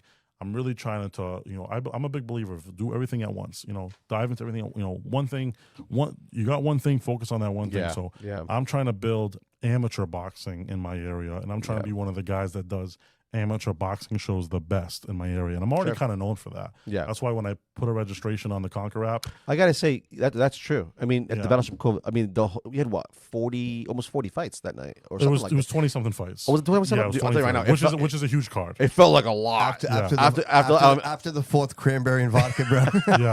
I know it could be 40. a little bit of herbal. 20 plus in the amateurs, it's a ginormous card. Yeah, it was a lot. It was a great day. Well, guys know but there was so many good fights, and they were all young guys. Yeah, even if you don't like me or you whatever, like coaches, everybody knows that like Aaron puts on a good show. Yeah, and they know. Why wouldn't anybody like you? Who knows? But but they know. Aaron puts on a good show. Yeah. It's done the right way. Yeah.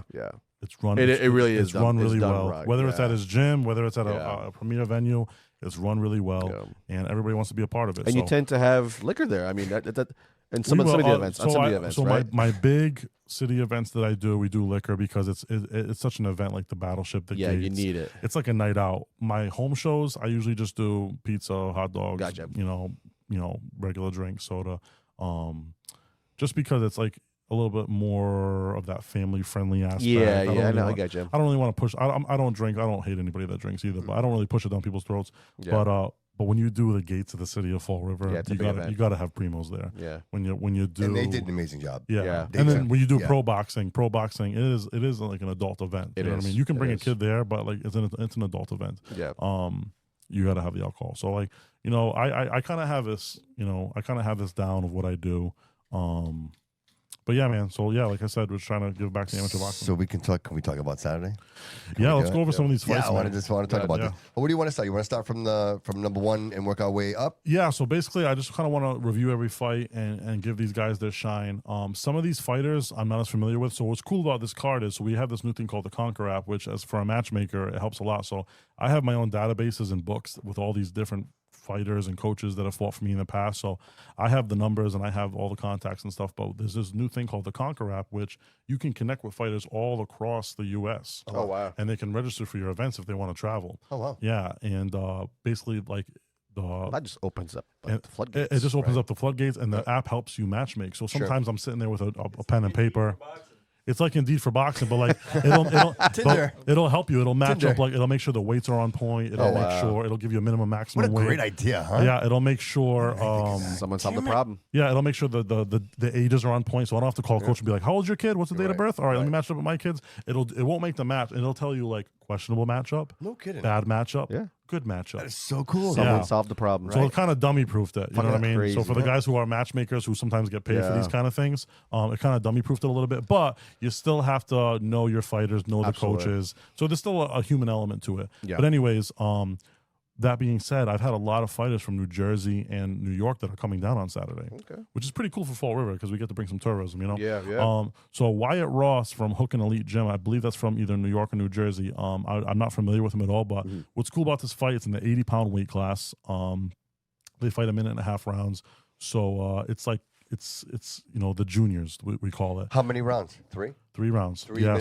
So you have the bantam level, intermediate, junior level, as far as the age brackets. So they're fighting in the 80-pound weight class, but he's fighting Brendan McIntyre. He's known as BMAC, and he's fighting out of Amaro and Fire Family Boxing Club, which Coach Fire and Danny Amaro are good friends of mine. I actually trained with Coach Fire in the past in different camps for fights I've had. Nice. So Coach Fire is a great guy. He's got some of the best amateurs in all of New England, and BMAC is just coming out of the Nationals. Okay. I believe for the Silver Gloves. So he came up short, I believe, in the finals, but he's a New England Silver Gloves champion, one of the best 80-pound fighters in all of New England. So he's a bad little kid, you know. So shout out BMAC. He'll be the first fight of the night. Dude, I bet you. I think he's like 11 years old. 11 years old. I bet you'd kick your ass. Oh, yeah. Well, some of these kids are unbelievable. Yeah, 100%. I bet you. So how fast they are? Yeah. I'm not fast. I'm not fast anymore. Yeah. So about 2, we got Liam Santos. Liam fights out of my gym. Liam has 1 match. This is his second fight. His first fight was a developmental bout, which is like no winners or losers, kind of just getting the feet wet. But Liam's one of the most talented little kids I've ever worked with. He's 11 years old, also fighting in the 80-pound class, and he's fighting Dorrell Smallwood Jr., again from Hook and Elite Gym over in New York. And they're making the troop down here, man. They gave us a lot of fighters. Dorrell's making his debut. It's Liam's, a first official match that'll be judged. Yeah, Jody, put that on the screen, bro. So, no. Dude, this is like, dude, that's like the Temu. Yeah, there you go. That's like the Temu. Put it down at the bottom. See what it says right there. Plus, dude. Just go, nope, to the left. Yeah, so that one right there has a bunch of our little kids featured. To the left. Right there. Click plus, go to file. Juniors, I should say. Image. Yeah. Right there. I thought we planned this all out. Yeah, I thought you wanted. Dude, nobody can see that. All right. Let's see. No. Yeah. Okay. Here we go. To do that one while we talk about it, and then you can play with the other ones. Number 7. We're not even there yet. Yeah, I would share the first one to share. I would share the kid one first because I can go over all the youth bouts. Yeah. Let's do that. I don't mind. The artist doesn't mind, dude. I want to make this right. There we go. Yeah, there we Hey, go. dude. Yeah, so that right there is a little promotional that we have. So those are the juniors that'll be featured That's what on I'm the night talking of. about. So Yeah, thank you. Totally over worth to it, the right? left, the guy with the kid with his hand up in the red, white, and blue belt, that's Martin Thanks, Cadero. So he's a 145 pounds New England Junior Olympic champion. Yeah. So he won the 2025 New England Junior Olympics last year, which we hosted at the gym. Martin's an unbelievable fighter. He's got 4 fights right now. Yeah, just an unbelievable kid, unbelievable fighter, one of the OGs of the kids program. So yeah. You give the screen, Joe, so we don't have to look at it. If you crawl that over to the Mac, you know what I'm saying? When you edit to add another file, do it on the Mac screen so we don't have to look at it. So we can continue talking about what's up. You get what I'm saying? All right, bro. We're learning as we go. It's awesome. Perfect. All right, so okay, so that was that fight. Yeah. So we got Martin. He's fighting David Cortez from Underground Boxing Team. So the underdog boxing team. They're a newer gym. I think they're based out of Rhode Island. They're a newer gym. They got some fighters coming up. So it'll be an interesting matchup. So that's 3 rounds, 2 minutes apiece. And then in the bottom right corner, you see those 2 kids right there with those red, white, and blue belts. So those are both New England Silver Glove champions. You got Eduardo Sousa and Richie Dias. Richie Dias won it in the heavyweight division, and Eduardo won it in the 165-pound class in the 2025 New England Silver Gloves, which used to be referred to as the Silver Mittens. Now it's the Silver Gloves. So I think we're the only gym in this area that brought home Silver Gloves champions this year, which was pretty cool. Pretty proud of that.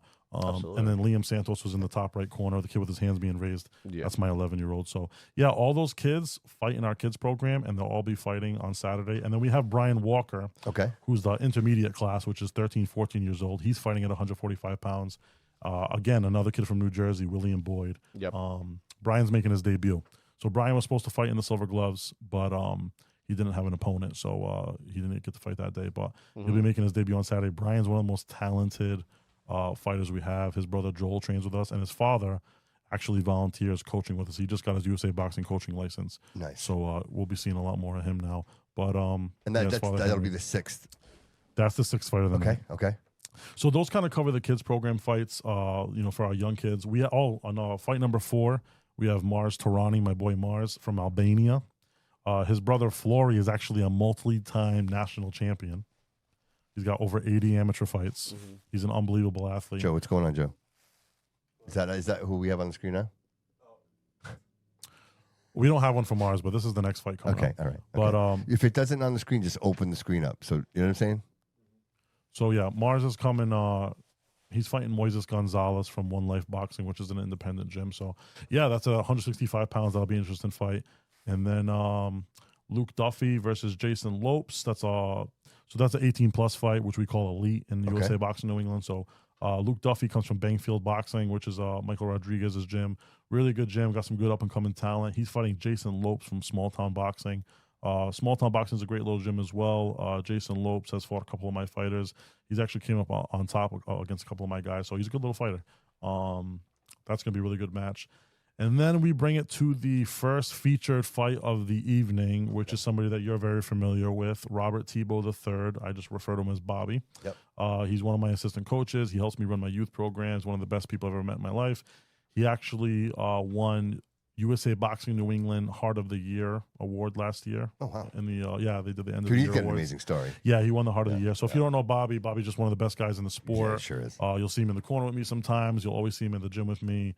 Roxy Dog Collectibles. He's actually making his open debut. Him. He's finally got 10 amateur fights. Oh, wow. Coming from a kid that went 0-2 in his first 2 and almost died after a bout. He got medically cleared. Everything's good now. He's had a lot of success since then. He's undefeated at Punch for Parkinson's. Just one of the toughest, roughest guys around. And he's fighting Philip Bennett, which I'm not sure if I don't believe he trains at Fly Family Boxing anymore. I think he's at Waymakers now. But anyways, Philip has an interesting story. They've actually fought before. So this picture right here is from their first meeting at the gates of the Trident title. So Philip actually won a decision. It was a really close fight. It was a tightly contested fight. Philip ended up taking the decision and the Trident title. So he actually already has one of our titles. So if he wins this title on Saturday, he'll be up for contention for unifying because he has 2 of the 3 belts already. Oh, wow. I love hearing that because, these guys have a lot at stake. You know what I mean? Like, there's a lot of stake going on. And these guys, I wouldn't say there's beef, but there's definitely tension, and there's definitely both these guys really want to win. Anytime you have a rematch, you obviously want to get back. Yeah. But what's interesting about Philip Bennett is he's actually deaf. Oh, wow. Yeah, so he's deaf. Oh, get out of here. Yeah, he's a deaf boxer. Yeah, so he actually can't even hear instructions at all. So a lot of the stuff he does, like he reads lips and stuff, watching, reads lips. So that's impressive in itself. Yeah, yeah, that's crazy. And he's a multiple-time amateur. That's a whole other instinct that he had to tap That's like into. Daredevil, look. They say when you lose one instinct, you have like you your other senses improve. Right? So. That's like a little superhero. Yeah, so that's a pretty cool thing that he's able to do what he's able to do in the sport. That's a really good fight, man. That's the 7th fight of the night. And you think that'll go 3 rounds? I think that'll go 3 rounds. Obviously, I'm biased. You know, we're pulling for Bobby that day. But I just want a good fight out of it. Can we talk about Bobby real quick? Have you noticed a difference in his last fight to where he's at right now and some of the things that he's working on? Yeah, he's definitely improved. Anytime you fight somebody the first time, I will say I think the first meeting with Bobby and Philip was a lot of credit to his coaches, Philip's coaches. They had a really good game plan, and they nullified some things that Bobby does really well. But I picked up on that because I'm a pretty good coach myself. Sure. And I picked up on that. And I think I know ways to nullify now and put it in Bobby's favor. So you do a regroup, right? You regroup. And the weight's a little bit higher this time, whereas you know we have a little bit more of an allowance this time. So I think things are going to work out. And I know regardless, it's going to be a banger. Obviously, we're hoping Bobby gets the victory, but. I don't know. I'm in a weird position, right? I'm like half promoter, half coach. So it's like, I just hope it's a good fight. But at the end of the day, all these guys that are doing these fights on the Saturday, they know they're going to see me in the corner from time to time. They know I want my guys to win. But at the end of the day, I just want it to be a good fight. I want everybody to go home safe, happy, healthy. I don't want any injuries. Good show. And I just want good vibes and a good environment. But yeah, so that's going to be one of the featured fights of the evening for sure. We have Bobby earlier on the card just because Bobby is my right hand, and he usually does help me a lot. So having Bobby fights like a double-edged sword. You know, he's such a good help to me. And like I almost kind of just want him to be in that assistant coach position from now on. But he does love to fight. He's one of those guys. Yeah, you don't want to take that. So I'm not going to deter him. And I actually just got an offer. I haven't even told him yet, but I got an offer for Bobby today for an unbelievable fight. Really? This summer, which I'll announce on another show. Unbelievable opportunity that he's got coming Couto up. show exclusive. Nice. Yeah, unbelievable opportunity that he's got coming up. So, so we'll move on to bout 8. Colby Street. Colby Street fights for Bernardo's, fights for my team. Colby is, I think, one of the best up-and-comers that I've had in the gym as far as the adult boxing program. He had his USA debut in the Golden Gloves. He came up short in a split decision for the Golden Gloves Championship. He had an exhibition before that. We actually stopped his opponent. He's a very, very talented fighter. He's very strong, listens very well. He's intuitive. He's a fan of the sport. And he's fighting Martin Callejas, which he refers to himself as the Hammer. Robert Tebow, Bobby, actually fought the Hammer. Actually has a win over him. But man, the Hammer comes to scrap. He comes to throw hammers for sure. And I think this is going to be, both guys have about 1 or 2. Actually, Street only has 1 fight, and I believe Martin only has 1 fight, 1 or 2 fights. Oh, maybe. wow. So so this is technically like a sub-novice class. It says novice on the poster, but sub-novice level is like 0 to 3 fights. So this is about as close and tight as a matchup as you can really get. Again, all these fights 50-50. If you have to ask me, it's all a coin toss. You know, I don't know who's going to win or lose, but I know it's going to be a good fight. That's what you want. As a fan, that's what you want. Yeah, so, sure. Yeah, it's gonna be a really good fight. We don't have a graphic for this fight. I came up short on this one, but Michael McIntosh. This is like the card of rematches. So Robert versus Philip is one of the big rematches, and then we have another one, this was requested by Michael. So Michael McIntosh is fighting 143 pounds versus Tristan Harvey. It's listed as 147, but like I said, there's some allowance in these club events. This is an open class fight. So both these guys have well over 10 fights. They fought before. Tristan Harvey won the first initial meeting, and Michael actually reached out to me personally and said, hey, can we match this on the app? Can we make this fight happen? Because I want to run it back. And whenever a fighter does that, I do it. And Tristan Harvey comes from Combat Fitness.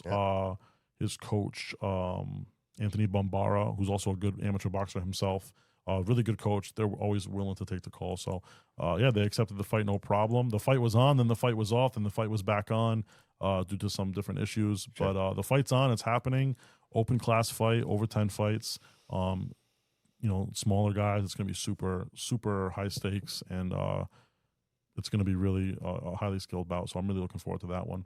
We already talked about Martin. One of my favorite guys in the sport right now, one of my boys, Kurt Cormier. I'm actually wearing his hat right now. So Kurt owns the company Brothers Fight Co. and he makes gloves, MMA equipment, boxing gloves, training gear, sparring gear. What's it called again, please, for the audience? Brothers Fight Co. I actually have his hat on right here. Okay. So yeah, shout out Brothers Fight Co. Shout out my boy Kurt. It's his birthday today too. Happy birthday, man. Shout out. Happy birthday. Kurt is the. There we go. Yeah, so Kurt's the 2025 Rocky Marciano champion. He won that fight by KO. He's very heavy-handed. He's one of the biggest punchers, I think, right now in the amateur circuit. Very dangerous guy.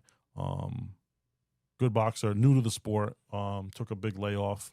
Used to be a martial artist, but never really never competed formally. But was he's a lifelong martial artist. Very new to boxing, but his power has been somewhat of an equalizer. So I don't know much about Jamarcus Strahan. I know he came to one of my events once to fight in it and didn't know the whole registration process and had to drive home. He had a pretty long drive home. But as long as he shows up on Saturday, he'll definitely have a fight. I can guarantee him that. So this fight's at middleweight, 165 pounds. So this will be a really it's a banger, man. It's a banger card, honestly. It's a really good card. Dude, this is great. Anderson Montron, he fights out of Bishop's Boxing. He is actually the 143 pounds novice all New England Golden Gloves champion. Nice. So when you win the Southern New Englands, you win that tournament, you move on to Lowell all New England. Yeah. And you fight everybody in that tournament. Once you win that, so pretty much everybody from 0 to 9 fights, he's the best fighter in all of New England right now. For that level. Wow. Those are my favorite fights. Yeah, so there's open class, and then there's novice level. So Anderson's the best novice in all of New England in the 143-pound class right now, based off his win at the All New England tournament. So he's fighting Jose Perez from Bankfield Boxing. Bankfield Boxing, man, they'll fight anybody. I'll say one thing about those guys. They don't care about records. They don't care about nothing. Michael Rodriguez was a pro himself. He does not care. He'll put his guys in. And that's what boxing's really about, amateur boxing. Like, you just want to get the experience. You know what I mean? The records don't matter. I've had guys on, they go on 6-fight losing skids and then they go on 6-fight win streaks. You know what I mean? Sure. Nobody knows the difference. What a fucking high, though, huh? What a high. Shit, what a low and what a high. I know. What a roller coaster. The guys that are legitimate, I always tell the guys that are legitimate don't even know their records. I'd rather have one of my guys fight somebody who's 5-0 than fight somebody who's 23-23 in the amateurs, because that dude who's 23-23 is a bad dude. Yeah. Like, he's got 23 losses, bro, but he's a bad dude. Right. Yeah. Like, knocked out 23. Because he's also got 23 wins. 23 times. Yeah. He came back. That's a good point. And it's very hard to knock somebody out in the amateurs. So he's probably, he probably hasn't been knocked out. Maybe if he was stopped, probably very a low percentage. But this dude's been in the ring 46 times. Wow. Like, that's a bad dude. You know what I mean?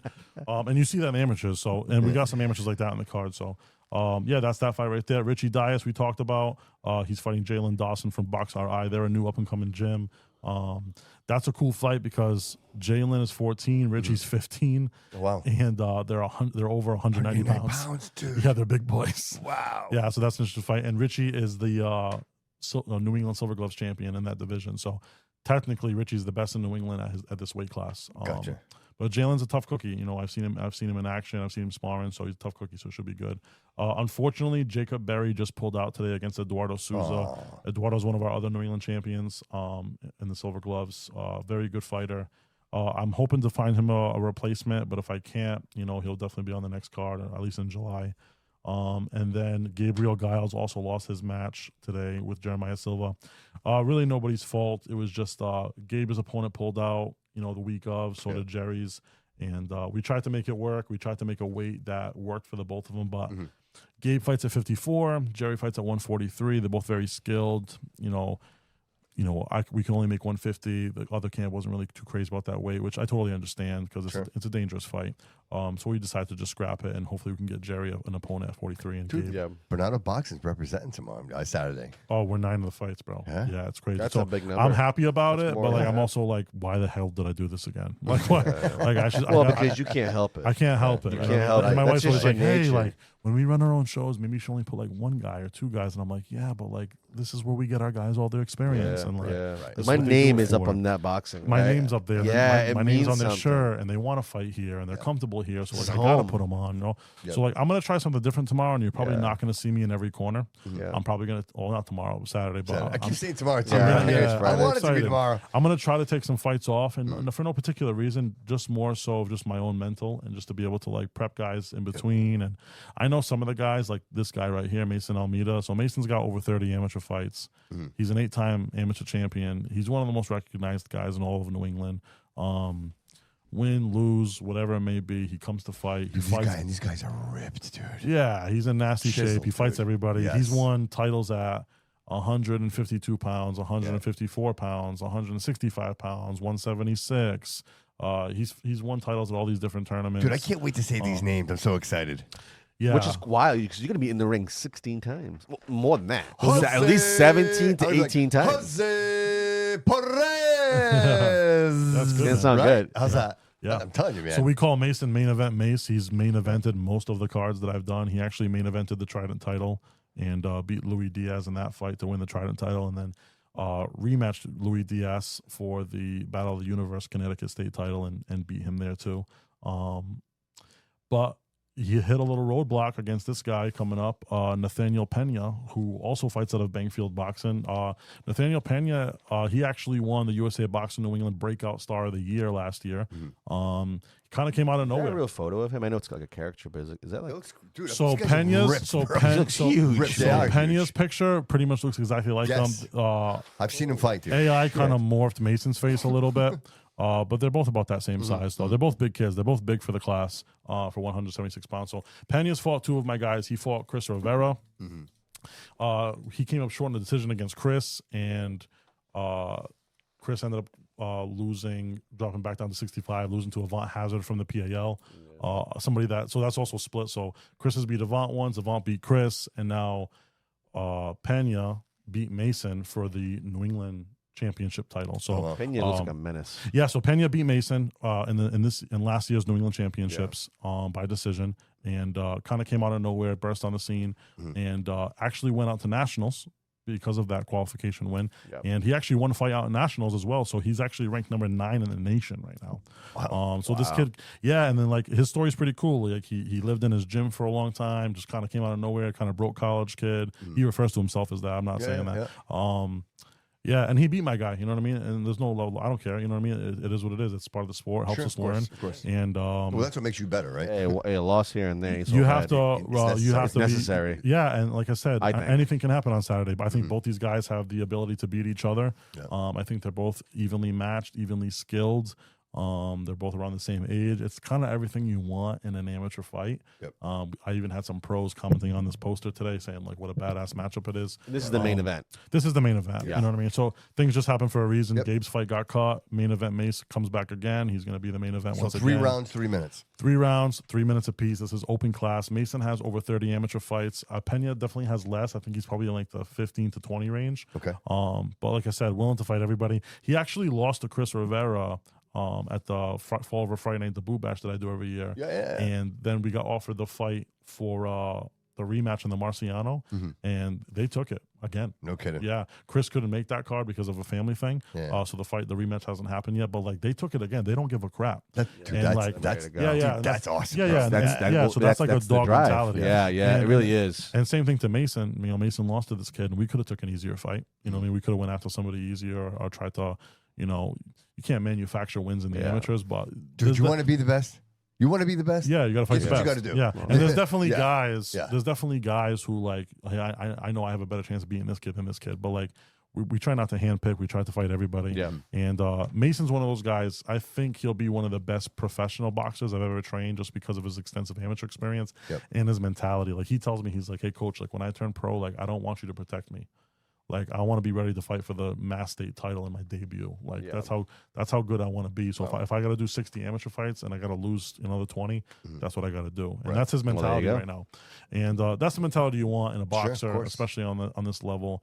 So I think both of these guys have very strong mentalities. I think they're both extremely talented athletes, highly skilled, and it's going to be a banger. You know what I mean? Whatever happens, happens. 18 to 40. People, that can actually happen. Yeah, it can happen. Yeah, you can be up to 40 years old and still compete in what they call the elite division. So you can fight like an 18-year-old, and then after 40 years old, you have to go to the masters division. Correct. Yeah. Which some guys in their 60s will compete. Like I think it's at least so lucky, dude. Because I would fight. Good thing. Because I would. You can, bro. Yeah. No, that's 40 for them. Right? You said 40, right? I can't compete. No, yeah, you can fight after 40, masters division. Yeah, masters, buddy. Masters division. Yeah, yeah, kind of crazy. crazy. But yeah, so we got a 14 fight card right now. You're gonna need a bra. It might go up to 15 if I can get Eduardo a replacement, but that's what's so tough about my position. Like, you're trying to think about it. Like, hey, listen, like we had a really good matchup. He's a kid, he's coming off a loss. What do I do? So do we put him with a kid with a little bit more experience and just roll the dice, or do we kind of sit on ice a little bit, train a little bit more, and come back stronger maybe in the summer? You know what I mean? Right. So that's the kind of decision that I have to make. But I make that decision for all these guys. You know what I mean? Like I manage pros. I also manage amateurs. Like, and when you manage an amateur, it's to a certain extent. You know what I mean? Like you're not trying to, build up their record per se. You're just trying to put them in the right fights at the right time. But a lot of the amateurs are just about fighting who's in front of you. Dude, there's a lot that goes into this, bro. This isn't just you know what I mean? And that's what we do. So like I said, I always hope to go at least 50-50 on these kind of cards. Sure. Obviously, if you go 60-40, even better, 70-30. But right. obviously, if we did, I haven't had I haven't had a clean sweep like when I've had my whole. So 2022, we fought in the King of the Ring tournament, which is like it's like an international qualifier. So like a lot of guys that win that go on to fight in like Puerto Rico or Ireland and Mexico. And 2022, we had 7 fighters go into the King of the Ring with 7-0. Wow. Yeah, 7 straps, 7-0. I still have the pictures. It was kind of like my coming out parties right before I did the Battleship. And Mason was one of those fighters that won. Axel Lopez. What a cool experience. Yeah, it was an unbelievable experience. And I actually won Best Performance Team. Oh, wow. Yeah. So we won the team trophy. Yeah. So that's like one of my favorite moments, obviously, as an amateur boxing coach. Yeah. But since then we've had a lot of success. Since then, about like to have a clean sweep like that, it's been kind of crazy. Yeah. But so can we talk real quick? So Saturday happens, right? So where are we going next? What's the next? Yeah. So as soon as Saturday happens, July 18th, we're going to the King Phillips Yacht Club, which is an unbelievable venue. They host a lot of wrestling shows there. Where's that? Where's that? It's in Fall River. Okay. I know that. I was talking to Loco today about it, Yeah. and he actually wanted to do a concert there once. Dude, I've never heard of it until you mentioned it. Really? Yeah. So he's super excited about the venue.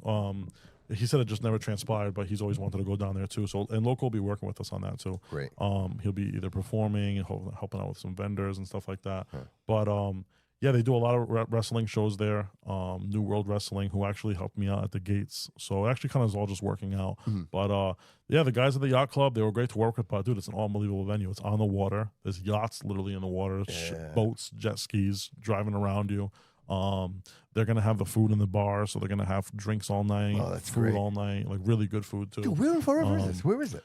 It's definitely on the south end. Is it like with the country club is? It's near there, yeah. Okay, yeah. All right. Okay. So all right. That super nice venues. It's gonna be at the bottom of the hill.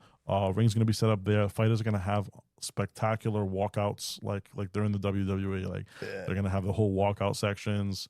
Dude, lights, I love all that. I love cameras. all that. Yeah, we're gonna hype it up. I do. I love it. Obviously, we're doing belts again. We haven't announced the sponsor yet, but we do have a sponsor who's very interested in sponsoring the titles for that show. Mm-hmm.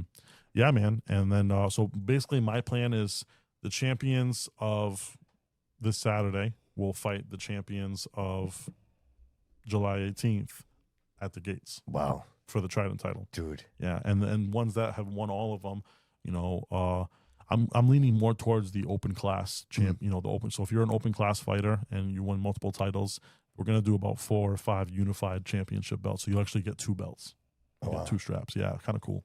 So we're going big, man. But that'll be in addition to your fights you would have scheduled anyway. The fights that win today, this will be in that. Yeah, that card. So the fighters that win today they're automatically going to go to the 8th. Yes, you know what I mean. Yes. As long as they have the matchups, right? And then I'm going to try to match the same weight classes with different athletes on July 18th. Okay, so guys that makes sense. Either their opponent pulled out, they weren't able to participate in this one, they'll participate on July 18th in the same weight class as and the winners of that weight class, and then the winners on Saturday in the same weight class will compete against each other on August 8th. We should do something crazy for the Trident.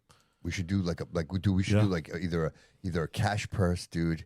Like I'm telling you, we should talk about it today, bro. Yeah. Start now. Yeah. And I know Studio B, the Bobby Couto Show, would love, definitely, dude, to elevate the sport, bro. To make it, dude, so that these boxers are saying, hey, I want to go fight at these events. You know why? Because it's worth it. I'll drop it here, and I'm not going to say exactly what it is yet, but I have an idea for a 4th week at a venue that I think would also be spectacular. All right. To maybe end the whole thing even Dude. more. If it comes down to that. Right. You know, if it comes down to that and we have that many fights. Dude, we can collect enough sponsors to put a pot together.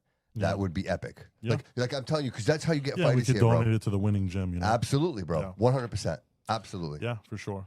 You know? So, yeah, pretty amazing stuff. So, yeah, man. I mean, I hope we got a little bit of. I hope some of the fighters tuned in and their families and got to hear themselves on the air a little bit, and hopefully you guys liked it. And yeah, Saturday you guys will get to interview with the man himself, Bobby Couto, and tell him your story a little bit and tell him how you're feeling about the night of, and talk to Jerry Sousa from the neutral corner, and it's gonna be a banger card, man. It's gonna be an awesome dude. I'm excited because really for me, like I talked to Jerry and. He's like the surgeon, you know what I mean? Yeah. And it was funny because the last event I was sitting there and like, bro, I love boxing, but it's one thing to watch it and it's another thing to understand it, right? Yeah. To know. And he's coming over to me going, "Hey, did you notice this? Hey, did you notice that?" It's the things you don't see, Yeah, right? I'm They like, were trained to see, but we don't catch it. But they know it's coming. Exactly. And it was at that moment I said to myself, you know what? If I have an opportunity to work with this guy, like if I have an opportunity to come in and do a live show, I'm definitely going to reach out to this guy. And sure enough, dude, as soon as we talked about it worked out he's the perfect. first one that came into my head. I'm like, you think he'd do it? And you're like, dude, I think he'll do it. And I wasn't even aware of the neutral corner. Like I didn't know. And in all fairness, he's mentioned it to me in the past, but of course with all these people, like I'm meeting so many people. Oh, for sure. Yeah, your stuff's growing exponentially. Right. But see, but now I'm like, oh, dude, I love talking to the guy. I love what he's doing. And if he could be a part of this and dude, literally be the arm for the and that could be a cool thing. Maybe all three of us could like come here and do a boxing podcast and talk to love people and bring like a special guest in. Yeah, I love that. I love bringing that. a former champion. And Yes. Jerry has a lot of connects to like former champions, and obviously I have a lot of connects to like people that are in the local circuit now. So we can bring in different coaches and different fighters, and it'd be cool. Dude, I can't tell the audience, but I'm going to tell you once we shut this all off and the mics are off, I might have, like I'm saying 90%. How famous would you say that person is that I told you about earlier today? Oh, extremely. In the boxing world, like top 5? He's top tier. Yeah, top 5 Wow, boxers. that's insane. This is exciting. So potentially. That was good. That was good. But potentially, He paid us. I may have, and when I do, you'll be the first to know. Yeah. Oh, wow. Once I confirm this, I will let you know. And it's we're saying top 5 tier He's up boxer. there. Oh, he's up there. Yeah, Yeah, I would say so. yeah. I'll let you know. I'll let you know. Yeah, it's exciting stuff. So I think it'll be a great thing. Yeah, it'll be a great thing. it's a sport that I've always loved. I've been passionate, dude. I'm the Mike Tyson era, dude. Like we watched Mike Tyson just devour people in the ring. It really brought the sport the credibility that it deserved. People have their way about Mike, but I'm telling you, Mike brought it, and then the Mayweathers came along, right? Like there's always that like special thing that like a big pay-per-view boxing match brings. Like I remember being a little kid and like my dad and my uncles like being at my grandmother's Tyson fights. watching like Tyson versus Lennox. You know what I mean? Serious? Yes. And like being a little kid, like I had no. I idea watched the what was going on. Holyfield match live. I paid for it. I told Mom, like, "Ma, I'll do whatever," and I somehow convinced them to order it. Yeah. And I watched it all go down. And now Dude, that I'm stuff saying, I'm like, that stuff I do. I Today just now. witnessed I watch, history with my every own pay-per-view, eyes. Have the boys over, It's a great feeling. and like order food, and like, it's just like it's almost like a Super Bowl. what's it's like a funny? Super Bowl. I you know? remember going, "Hey, you guys gonna watch Mike Tyson?" And everybody would say the same thing. What are you gonna waste the money for? You pay $100 for it, and in like not even a minute, he knocks the guy out. Yeah. But It's the experience. But that was the experience, bro. It was to see him do it, man. You know what? I don't know. Like I said, I'm not a boxing aficionado, right? But I will Go say 12 this. rounds is a long The time. one thing I noticed about Mike Tyson is how much Conditioning energy is he would another put on his back foot.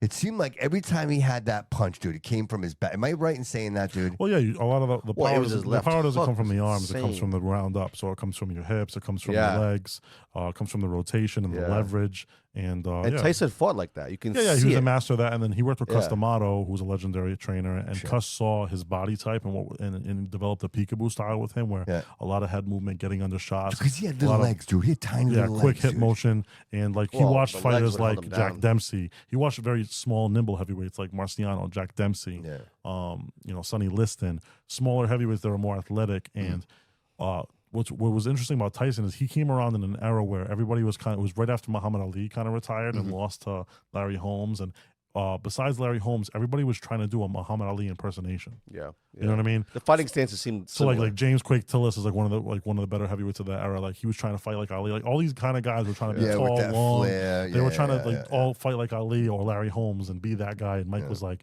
totally flipped the script Yeah. and was like this short, stocky guy.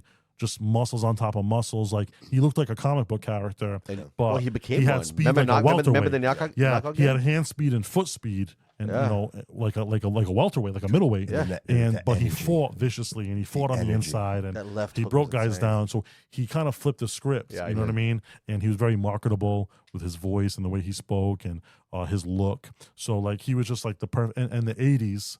That time, Rocky IV. Remember Tommy? All the punches sound like gunshots. Remember? So like that, he came around in that perfect era. It just everything was just like, God God put him there. Somebody put him there. It was just divine intervention. He was there at the perfect time, the perfect space, the perfect character. That movie inspired. He did to boxing. He did to boxing what Tiger Woods did for golf. Tyson. Yeah. Yes. Yes. Well, you got to go like Muhammad Ali and Mike Tyson because at one point Ali was the most famous person on the planet. I do agree that, but there was a generation that didn't know who he was. Yes. I'm saying Mike Tyson. So that's why Larry Holmes. So I don't know if you know who Larry Holmes was, but he's the last man. Like, well, Trevor Berbick was, but Larry Holmes beat Mike Tyson. That was his idol. It was his sparring partner when he was young, and then he ended up like beating Tyson into submission. And like some people say, like that's what like put his Parkinson's over the top was the beating that he took from Larry Holmes. They made a whole 30 for 30 documentary on it. But anyways, Larry Holmes is one of the greatest, something like 21 or 22 title defenses. He's one of the greatest heavyweights to ever live. Like statistically, actually might have been better than Ali. Right. But because he came so shortly after Ali, and he didn't have that the same spark Tyson did, he's widely forgotten about. Right. He's one of the greatest American heavyweights. He's in the middle. He's one of the greatest American heavyweights to ever live. But he's forgotten about. He's forgotten. Not till years later. He's still alive, but not till years later he finally got a statue. Like he's very forgotten about. And then Tyson actually knocked out Larry Holmes. And the famous Tyson story is like Ali went up to Tyson, was like, "Hey, knock him out for me." You know what I mean? And it was either him or Trevor Berbick he did that with. But Larry Holmes was one of the greatest heavyweights of all time. But because he was so, his career was so close to Ali's career, he's completely forgotten about. Whereas Mike Tyson had that good, almost 10-year gap. Yes. And when Mike Tyson burst on the scene, he was everything. And he carried the persona, right? He was fresh. He was new. He was iron. Yes. He was different. Yes. He was opposite from Ali. Hey, He was short. Let's you not know forget. what I mean? Ali was tall. Hold on, it's a very important piece of this too. Don King. Well, yeah, like even that relationship. He's the promoter of the promoters. Yeah, that relationship was so crazy because like Don is like larger than life. So you have a larger than life fighter, remember a Don larger King? than life promoter, Yes. and Don. Say what you want. He knew how to promote a fight. Oh my God, bro! He knew how to sell it. You know what I mean? He knew how to just sell knew. it. And he had Tyson. He's like, I have this kid who is like can be larger than life. And like I said the word before, character. Yep. Some like Teddy Atlas says it. Obviously they have a history too, but like Teddy Atlas, and it's kind of true. Like sometimes Mike Tyson's biggest fights he actually came up short in. Like some of the biggest fights that he like against Holyfield. The Holyfield fight, right? Like that's like against Lennox Lewis. Like even though like you can argue he's a little bit past his prime versus Lennox, but like Holyfield and him kind of came up together. They made a documentary on that. They just always missed each other. I personally believe, and like I'm a big true fan of the sport. I think Holyfield would have beat Tyson in any era because Holyfield is another guy who was never doing an Ali impersonation. Gotcha. He was a warrior. Right. He was a little bit bigger than Tyson, taller, but he came from cruiserweight up to heavyweight. Was a small heavyweight. Had the heart of a lion. Had unbelievable conditioning. He was like a Marvin Hagler as a heavyweight, like just completely chiseled. And I think a lot of boxing aficionados would agree with me. I think he always had the style to beat Tyson. Because Tyson went off a lot of fear. He put fear into his opponents. He almost beat them before he even entered the ring. He was notorious for that. Holyfield didn't care. Holyfield got his ear bitten, was ready to go more. And he rematched him again. Yes. He didn't care. So like Holyfield, like his fights with Riddick Bowe, his fights with Lennox, like his fights with Foreman, like Holyfield did not care. He was a different animal. He wasn't easily intimidated. And I think the Tyson camp always kind of knew that. So I actually believe he always would have beat Tyson. Some people might say you're crazy for that, but I actually do believe that. But obviously Tyson had a lot of legal trouble and mental health issues. Yeah, sure. Well, dude, you got George Foreman in there too. Like you can't forget him. Like he did a lot. That's a fight I always wanted to see. I would have right? always loved to see, but it was actually crazy. Tyson was in prison when George became the heavyweight world champion. But I would have always loved to see that because till this day, I still think Foreman was a bigger puncher. Yes. I think what made Mike obviously he was a big puncher, but his speed. But he's freaking humongous. But Foreman could just, he'd just touch you. He'd line you up and touch you. Yes. You know what whole I mean? different fight. He was just style. a whole different style, and like when he got older, he was bigger. He I always tell my fighters just like learn pace. Like when you learn pace in boxing, that's everything. I think more than speed, power. You have learn how to longevity. control your pace. Know what your pace is, and know when to implement it. Know when to take a step back. And Foreman, like he said it, like when he fought Michael Moorer and he won the heavyweight championship at 45 years old, he was losing that fight 9 rounds. Michael Moorer is like, I think besides Usyk now, was the only southpaw heavyweight champion of all time.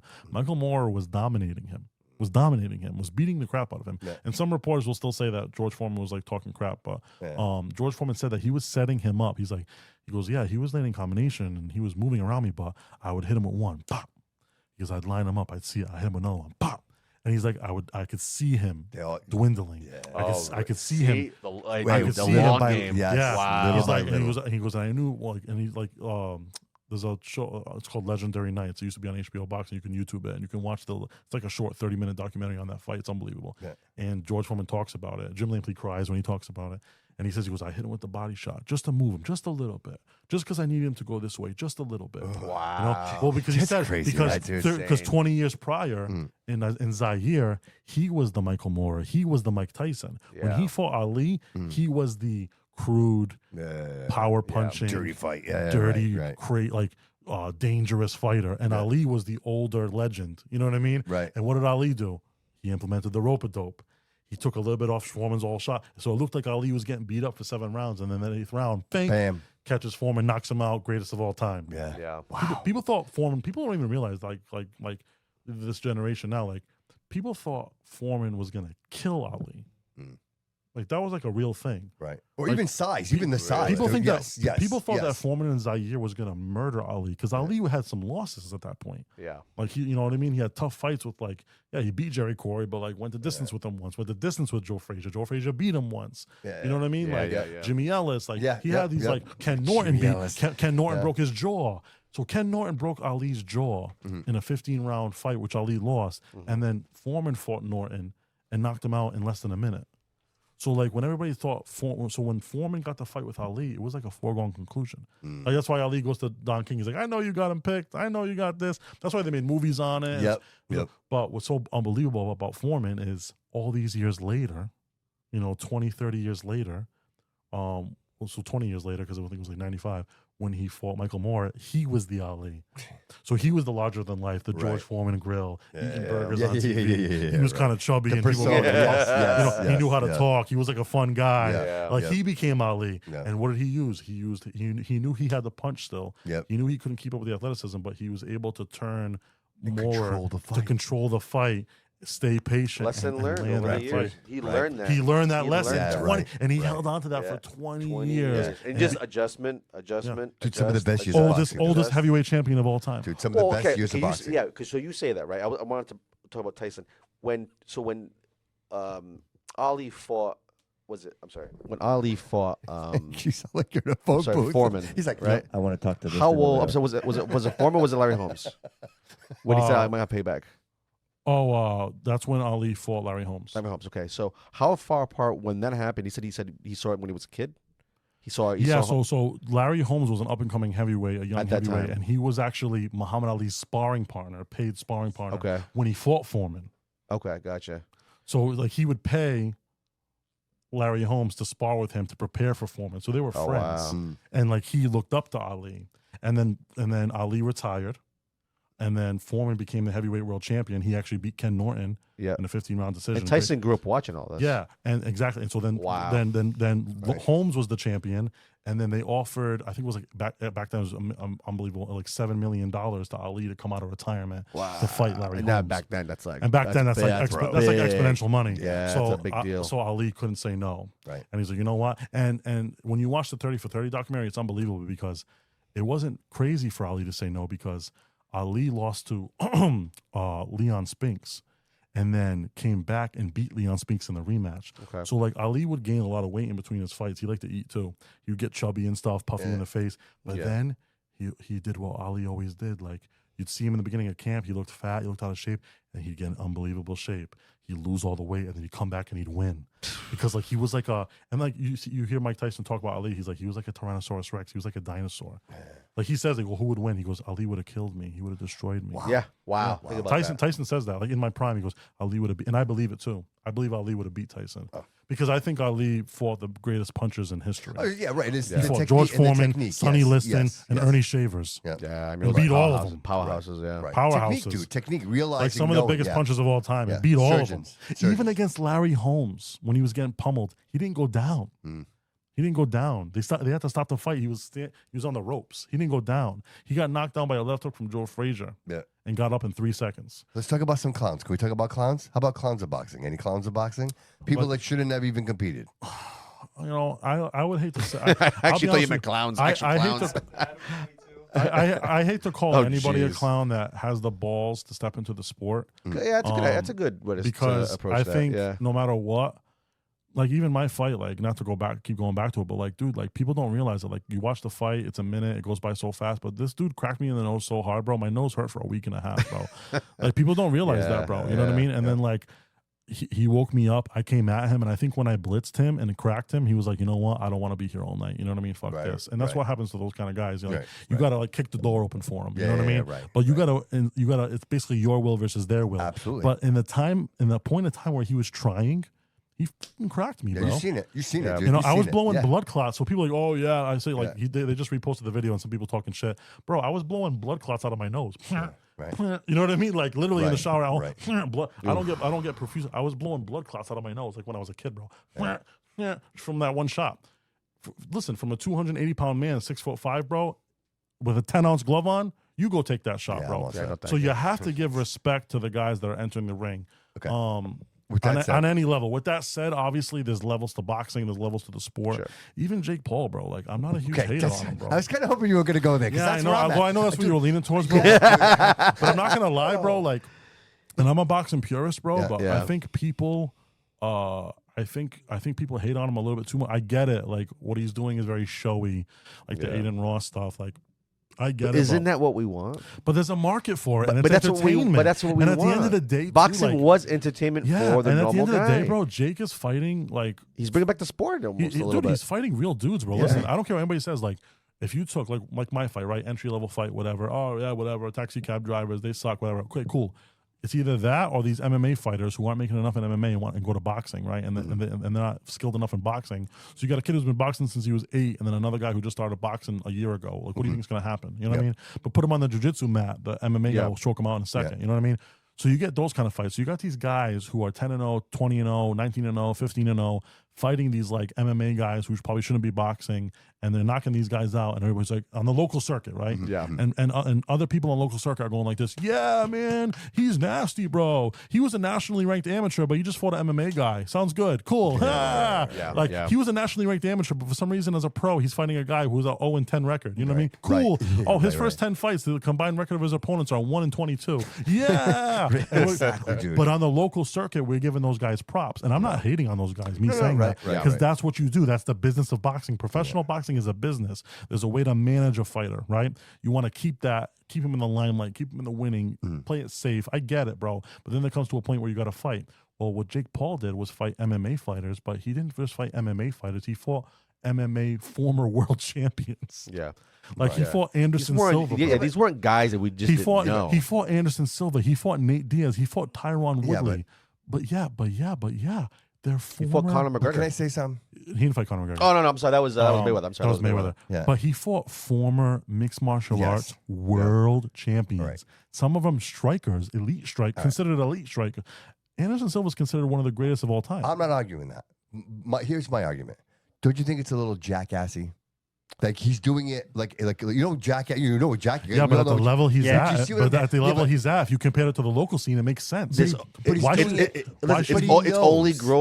only experienced growth. Yeah, it's only gotten bigger. Then I get it. And then he flipped the script. He's like, all right, everybody's saying that I'm fighting old retired guys. He fought that guy Augustus, who was a Texas state champion. Yeah, I know he busted his jaw, but my point is, and he knocked him out. But is he doing it? Is he doing it because he knows? So now he's fighting guys on his level. Yeah, right. And they say the only guy to beat him was Tommy Fury. And Tommy Fury was a real boxer. you can call Tommy Fury an influencer boxer to a certain extent because his career was manufactured too. Yes, Tommy the Machine Gun, wasn't it? Tommy the Machine Gun. I don't know his middle name, something like that. Tommy Two Guns. He's like a half brother of Tyson Fury, who's the lineal, who was the lineal heavyweight champion of the world. And Tommy beat him. And to be honest with you, I think Jake probably won that fight. Like I thought Jake did enough, but they gave it to Tommy. So whatever. Listen. So you're saying. And then listen, and then at the end of the day, like whatever it was, you can say it's scripted. Like I said, I've been involved in boxing, professional boxing for the past 6 years. I've never come across anything like that with like, oh, this is scripted, this is this so is you that. Him in the Tyson anytime fight? Like all I've ever come across of is like, hey, like obviously like your guy was a good amateur, this guy's hasn't been boxing that long, or this guy's an MMA fighter. What do you think's gonna happen? Okay, sounds good. This is a favorable matchup for us. We'll take it. Like that's all I've ever come across, and I think that's probably the same thing across all the boards. You know, I've heard MVP is really good to work with. That's his company. I heard it's one of the best promotional companies to work with from guys whose match made for him. Well, I mean, dude, they got him Tyson. Like he was in the ring. Listen, he's an unbelievable businessman. Yeah, bro. He's an unbelievable businessman. At the end of the day, all these people talking shit. I think he's more of a businessman first. How many people watched the Anthony Joshua fight? True. So they all talk shit, but they all watched it. I know. They all watched for whatever it. reason. For whatever reason, you can't fake this. No. That man got his jaw broken in half. He's got steel plates in his jaw. I know, but. He talked like this for weeks afterwards in interviews. Talk like this. Like, come on, bro. Like, I know, but I'm saying, he's getting back in. Is he doing it because he knows, bro? That's what I'm saying. Knows what? Like he knows. He knows he's going in. Dude, he couldn't beat. He knew he wasn't going to beat him. No. Well, at the end, it was a business decision. He knew he was going to beat him, and he knew at the end of the day, like he would have to get. He probably wanted to lose that fight because he knew he would get credit. If they like fixed that fight and he won it, it looked ridiculous. 100%. You know what I mean? Yes. But the fact that he loses it makes it better. Yes. For sure, but it makes sense. But he's the promoter. Yeah, he's the promoter. You know what I mean? It's his event. He made like $94 million. Yeah. But I mean, like Anthony Joshua. What's Mayweather? Anthony Joshua like made million? more to knock out a YouTube guy. Yeah. And entry. And I consider him more than a YouTube guy. I consider Jake Paul a legitimate professional boxer at this point, but a low level one. Like I think if you put Jake Paul on like the cruiserweight circuit in New England, like he'd probably win a state title. Like I think that's the point he's at right now, right? Or maybe even like a mass state heavyweight title. Like I think Jake Paul could compete with all the best guys around here. Because Jake Paul wasn't a boxer. I've had guys in my gym say, "Could you beat Jake Paul?" I don't know. He'd probably knock me out. To be honest with you, he's a big dude. He's a big dude. He's not a small He's a guy. big dude. Like he trains consistently. He's got world class training, world class coaches. Like I'm Aaron Bernardo training at Bernardo Boxing. Like I'm doing pretty good. Like I just won by knockout. Cool. Like and maybe I can go with him a little bit, but I don't know, bro. Like he probably. I would have to say there's a lot of money there. He's beat Anderson Silva. If he's really beating these guys, like he's beating them, he should be the favorite. Absolutely. Against me, absolutely. And Anderson Silva should know how to fight. And I've had my own guys go like this. Oh, coach, you beat him up, bro. Come on, how? He just beat Anderson Silva, bro. He just went 6 rounds with Anthony Joshua. Yeah. Do you know what 6 rounds is? 6 rounds was the main event that you watched at my show. Yeah. Right, on the pro card. Right, those two guys fighting for a state title. They went 6 rounds. So if that was a local fight, Anthony Joshua went the distance. Yeah, he survived 6. I mean, not Anthony Joshua. Jake Paul went the distance with the former 2-time heavyweight champion of the world, Olympic gold medalist. Yeah, you know what I mean. That's big. That's a big deal. If that was like a small level state title fight, you're a fan. You know, I'm not gonna say like I'm the biggest fan, but you can't hate. I gotta give my credit. Can't hate. I gotta respect the craft, bro. Yeah, because he does what I would. And he's a businessman. If you told me I could do what he's doing, if you told me I could do what he's doing, or I would become what he's doing, bro. Guess what? My kids are eating. My family's eating. Yes. Yeah. You know what I mean? And I'm giving back to listen. Couple things. What he's done for women's boxing, unbelievable. Yeah. He's given women's boxing a platform that they might have never had before. Yeah. He's doing all women cards, all female cards. And killing it. It's a big market that people are not tapping into. But understand my argument. Netflix deal. He started the Netflix deal. But deal. understand my argument in this. My argument in this is just, it's not that he's successful in what he's doing. What I'm saying is, if you look at the sport and the history of the sport and the definition of the sport, I think he kind of takes advantage of that. You know what I mean? Like he's putting on the bells and whistles, and it's something else, right? Like him fighting Mike Tyson. I get it was entertaining. But at the end of the day, are you saying it's like a different league? Yeah, I'm saying it's entertainment, right? It's almost like there's almost a wrestling element to it. That's what I'm saying. So, like when Aaron gets in the ring and you fight, Aaron, I know you're fighting legit. Like I know you're fighting for your pride and your word. Scripted is never part of the deal. That's what I'm saying. Like I know he's going into the ring with Mike Tyson, and there's already an understanding. Like Mike Tyson, for that one, maybe because Mike Tyson. Yeah, but this hate is everywhere. I had somebody comment on one of my fights. Oh, scripted. Yeah, Mike Tyson. Nothing like a good scripted fight. Like bro, like everybody Well, it is comments always, everything. That's all, There's haters on all levels. You know what I mean? I know. Who the hell am I?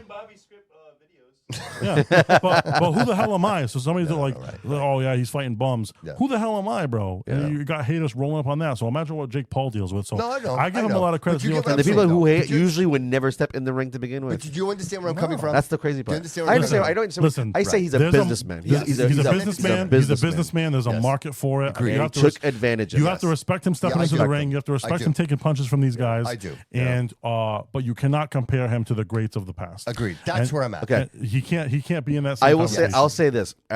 Obviously. What he's Well done. said. Well I said. hate. Listen, I hated the fucking kid because him and the Logan, his brother, Yeah. the fucking videos, the TikToks, all that. Yeah. I can't stand the videos they used to make, especially his brother Logan. Yeah. Fucking Do you, loser, remember, right? do you remember the original video? How he got like famous? I think it was. Wasn't it in With Japan? Suicide. Yeah, with just Lo- suicide.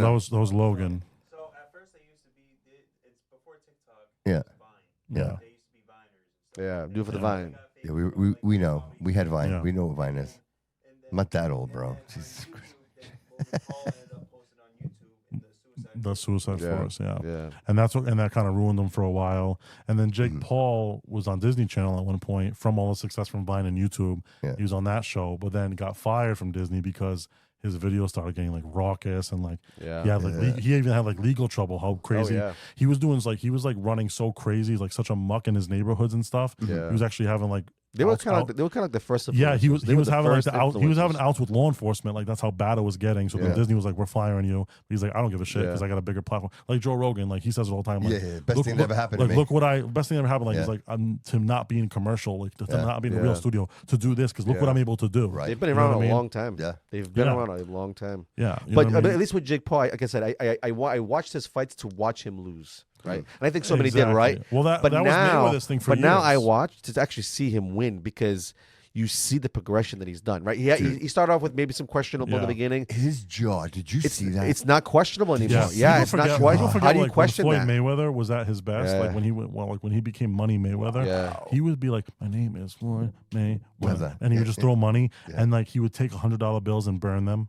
Yeah. Like that's like kind of like asshole behavior. You Yeah. know what I mean? Yes, yeah. And like the people who are struggling, middle class And people forget about that. and people be like, they would watch it. And like I remember being like a younger kid, and my dad watching me like, "Look at this guy. Yeah. I gotta work all day. Look at this guy burning Burning $100 money. bills, dude. My father came off the boat, built himself up, and this guy's burning money. What a piece of crap. I hope Ricky Hatton beats the shit out of him. I hope De La Hoya. There it is. Like De La Hoya There it was the is. golden boy, right? Yes. The golden boy. Yes. Like he was the golden boy, Olympic medalist, this and that. Did everything right. Was the nice guy, family man. And then you had Floyd, who was like this punk. He became Money Mayweather. Yeah, right, Talking yeah. crap, this and that. The villain, the villain. But he realized that in that fight how marketable being the villain. Before he was called Pretty Boy Floyd. Yeah. And he was kind of like, You're right. he Yeah. was trying to be like the American kid because he was a bronze medalist in the Olympics. He was a very highly touted amateur, and he was an unbelievable fighter in the lighter weight classes. And he was Pretty Boy. And then when he fought Oscar, they were like, "Hey man, listen, like we gotta sell this shit. Like people know Oscar, but they don't really know you. Dude, I love this. I love hearing this. So part of you it. got to be like the guy. You got to be like the heel, the bad guy. Yeah. And he did that. He became Money Mayweather, and then dude, He that, did it that- well. That literally carried him for 10 Yes. years, bro. Yeah, he did it That literally well. carried him for 10 years, and he had the biggest pay-per-views of all time. Dude, $500 and then by the million time, deals. and then Conor McGregor wouldn't have been Conor without Floyd. Floyd wouldn't have been Floyd without Tyson. Tyson Right. wouldn't have been Tyson without Ali. The villain always wins. Right. Listen, the And then villain Jake, wins. Yes. Jake is a product of those guys. Jake wouldn't Yeah. be Jake doing what Jake's doing if it wasn't for Floyd. And I'm not Yeah. comparing their skills No, in but any you're way, at the but his entertainment. marketing Yes, is the marketing. entertainment, Yes. and the I era get it. that we're in right. But the thing with Jake Paul is why he's also so popular is because like. Not my generation, maybe not even Jody's generation, like as a Gen Z, like maybe one under that. He's super relatable because they're like, "Yo, he's me, bro." Right, he's I used to playing make with YouTube Pokemon videos. cards. Dude, he's buying, like, $1 million He's like a Pokemon kid. cards. He's like me. Yeah, He's yeah, yeah. young. I watch it. So he taps into that generation. He taps into that young generation. Like my son's he's at 7 a years point. old and he Yeah. goes to school now. Yeah. And when you send your kid to school, you have no choice. They're exposed to everything. Sure. He knows who Jake Paul is. Oh, wow. He's like, "Daddy, Jake Paul's fighting? Jake Paul, right? Yeah. He does YouTube Daddy. He does the YouTube Daddy." I'm like, "What?" I'm wow. like, Wow. "Yeah." Because the kids talk about him. Yeah, yeah, right, Oh yeah, right. It's their generation oh, yeah, of Daddy, a Daddy, character. Didn't he have the drink, Logan too? Paul? Logan Paul has the Charizard, What's the drink? best Charizard cards. Oh, Prime. The drink. Prime. Prime. Yeah, my son watches a Mario thing. It's like Mario puppets, bro. And like they have this thing where like the Mario puppets are battling Prime. And like Logan Paul and KSI are in it. And my son watches that on YouTube. Oh, Dude, that's sick. Yeah. That's And marketing. it's like a Muppet best. thing. And I'm like, my son's 7 and he knows who the Paul brothers are now because of this shit. Yeah. But because he liked Mario, like they tap into that market. You know what I mean? So It's like so smart. Like Mayweather has his own fans, Pacquiao his own fans, the Tyson guys, the 80s guys, my dad, those fans, Ali, the older guys has those fans. Yeah. But Jake Paul taps into a whole nother market, but a market that's dominating the landscape right now. Yeah. How many kids are like 16 on TikTok, probably making millions off of their videos? I know, it's crazy. Oh, dude. When it comes to influencers, dude, Yeah. it's insane. How many, like you literally pull up TikTok, bro, and dudes are just eating. Yeah. Dudes are just eating McDonald's, bro. Making millions. And they just made Yeah. $5,000. Dude. I follow this kid, Jello Eats, bro. Like he's huge, bro. He eats McDonald's, bro, and he's like, "Yeah, just play big." He makes all this noise, right? Just he just ASMR, like just Yeah. eats it, bro. I All watch he- it. I watch it like an asshole, and I'm like, "Yo, I'm like, that shit looks You're good hooked. right now." You're hooked. I'm like, that shit looks busting right now. I want to eat right now. I'm sorry. no joke. Is it the sound though? Yeah, I kind of like that. I think it's the sound. Yeah, Weird like yeah. that shit, right? It's like watching Peter Griffin do power washing. Dude, I'm scrolling. I see It's a that guy real with a thing, power bro. washer. 20 minutes later, dude, I'm Because Still watching it. Because sometimes I want to break, right? Like boxing's become my business. It's become my job. So like, Yeah. sometimes I don't want to watch boxing. Bro, Sometimes I this is wanna your watch, getaway, bro. Yeah, sometimes I Like, want to what watch is a the dude- world doing? Sometimes I want to just see a dude doing a mukbang, bro, or just like doing something stupid, bro, Right. like on TikTok. Right. But me watching that guy, Absolutely. I'm putting money in his pocket. Yes, Yeah. dude. You know? Yes. There's people that have Yes. like cooking shows. Yes. A 5-day meal plan, and they just Day in the life. they I get- try to do it, and I get 30 likes. I'm like, damn it. It Like, took you me know what I all mean? day to make that video Like, for 30 dude, likes. but exactly. But you just hit the nail on the head, right? Right, yeah. There's a certain level of work and dedication to it because, like, Yes. bro, all day, right? I'll record myself, go home. It'll take me 2 hours to edit it. I'll put these songs underneath it. I gotta find captions now. Dude, it takes forever. I didn't say duck. I said this. You know what I mean? Like, you gotta fix the captions. You gotta do all these things. You edit the video on your phone with your finger, right? Yeah. And then you post it. 22 likes. Like 23 likes, and you're like, what the hell? I just spent all day doing this. What does it take? It's so much work. Weeks. Yeah.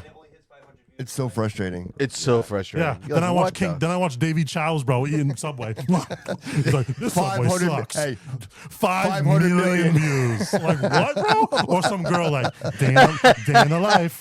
Day in the Right. life of me. Right. And she just like goes I grocery would love shopping. to know what happened in that moment that made that video Viral. viral. Come and, with me and all, today. and all of Hey, a sudden, Come they with just me today as I created go to this. Best Buy to return my iPhone. And it gets 30,000 likes Hey, in a minute. I just In got in my 1 car. minute. Hey, I just got in my car. I'm going on my way to Starbucks. Yeah. Come with me. And then you just go. And then all of a sudden, they record themselves ordering. Yeah. And then food tasting. Yeah. Oh, okay, let's go shopping. Yeah. It's like, so You know a what's whole funny? day So of I just posted- doing. I actually posted a video on my Instagram the other day, and it was funny because I do this every day. And I always say I'm always spitting gold in my gym. I'm always spitting gold during my classes and my seminars. But nobody's recording me. That's another thing too, like, because you can't be like this all day. Or when you're really into your job, you can't just like magnet it or pull it. Like you forget. You need camera set up everywhere. Somebody just got me a mic, one of those little mics. I never even use it. I just Oh, you need charge to. it right now, right? Yeah, you need but to. like, but I'll be spitting gold. Like sometimes Bobby will be like, "Damn, coach, like that was unbelievable, bro." Or like my guys will be like, "Yo, I got chills, coach." Like, damn, like yeah, maybe if that was posted, bro, I'd be viral and rich by now. But like nobody's, even my wife, she's like, "Sorry, I'm working the front desk." Like, okay, sorry, right. she's checking in court right You now. gotta- She's like, I get it. you Or need- she's got my kids in the office, so she can't follow me around with the camera, right? That's what it takes. You But that's need, what it you, takes. you That's what need it a takes. team. You need a team. You need a team. actually need a team of people doing that for you, right? Yeah. So the It's other the only day, way. though, I posted a video on Only way. Instagram, and it was me talking to my teenagers, and I talked about having an ego and why we do this. And a lot of people think that if they caught themselves in the street, they could defend themselves, but they can't. So in order to be a fighter, you need an ego, but you need an educated ego, right? Yep. And Bobby just so happened to record it. He recorded it. And he's like, "Coach, look, I caught it." And I was like, all right. And I watched the video. I'm like, it's pretty good, bro.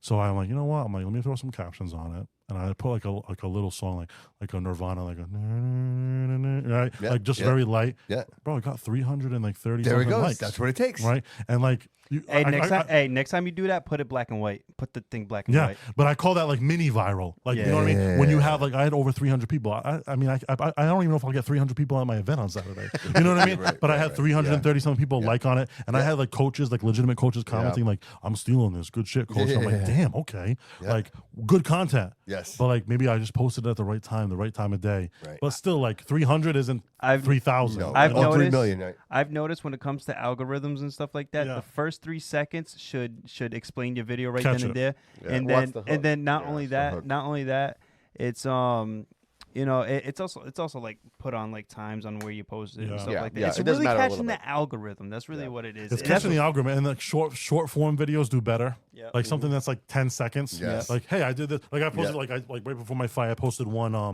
It was like I was fat. I was like a lot fatter. Yeah. And I'm hitting the bag, and it's like, now you don't laugh at me because now I got my respect. And then it switches to me like thin. And I'm like ripping the bag. And then they look at it, it's got like 42 shares. I'm like, these are probably just people talking shit about me in group chats. Yeah. Like that's what it really is. Hey, but you know what though? But I got 100-something likes. Okay, cool. Yeah. You know what I mean? Yeah. But like, but it's just tough, man. Dude, but then, it's hard, then bro. I have a video where I'm like, team. I edit it, bro, and I'm like, yo, this is gold. Like I got these guys training.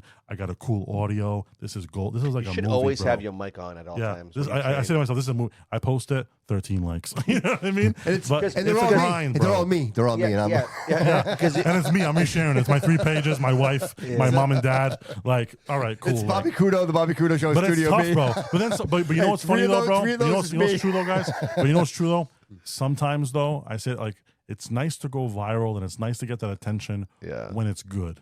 But when it's bad and you get the bad comments and the hater comments. I've had the hater comments. It can get to you. It can get to you, man. And sometimes I say to myself, like, it was never more prominent, and I don't want to give these guys more ammunition, but honestly, I could care less anyway. Yeah, at this point. Because it only bothers me for like 20 minutes. But like when I had my pro debut, right?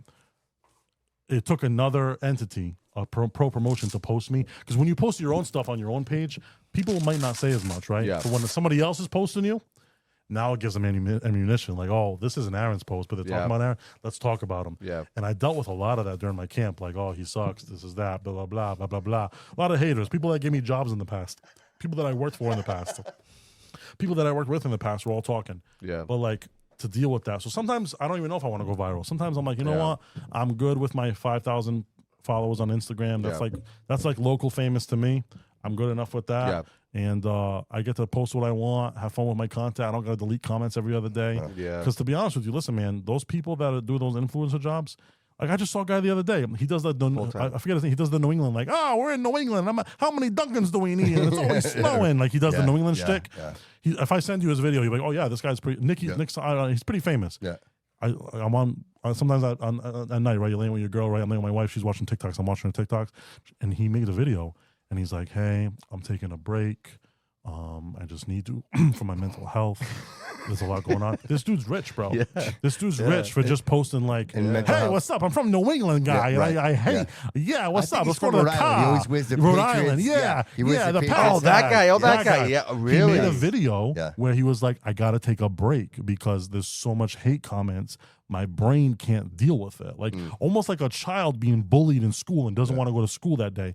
But mind you, he's making...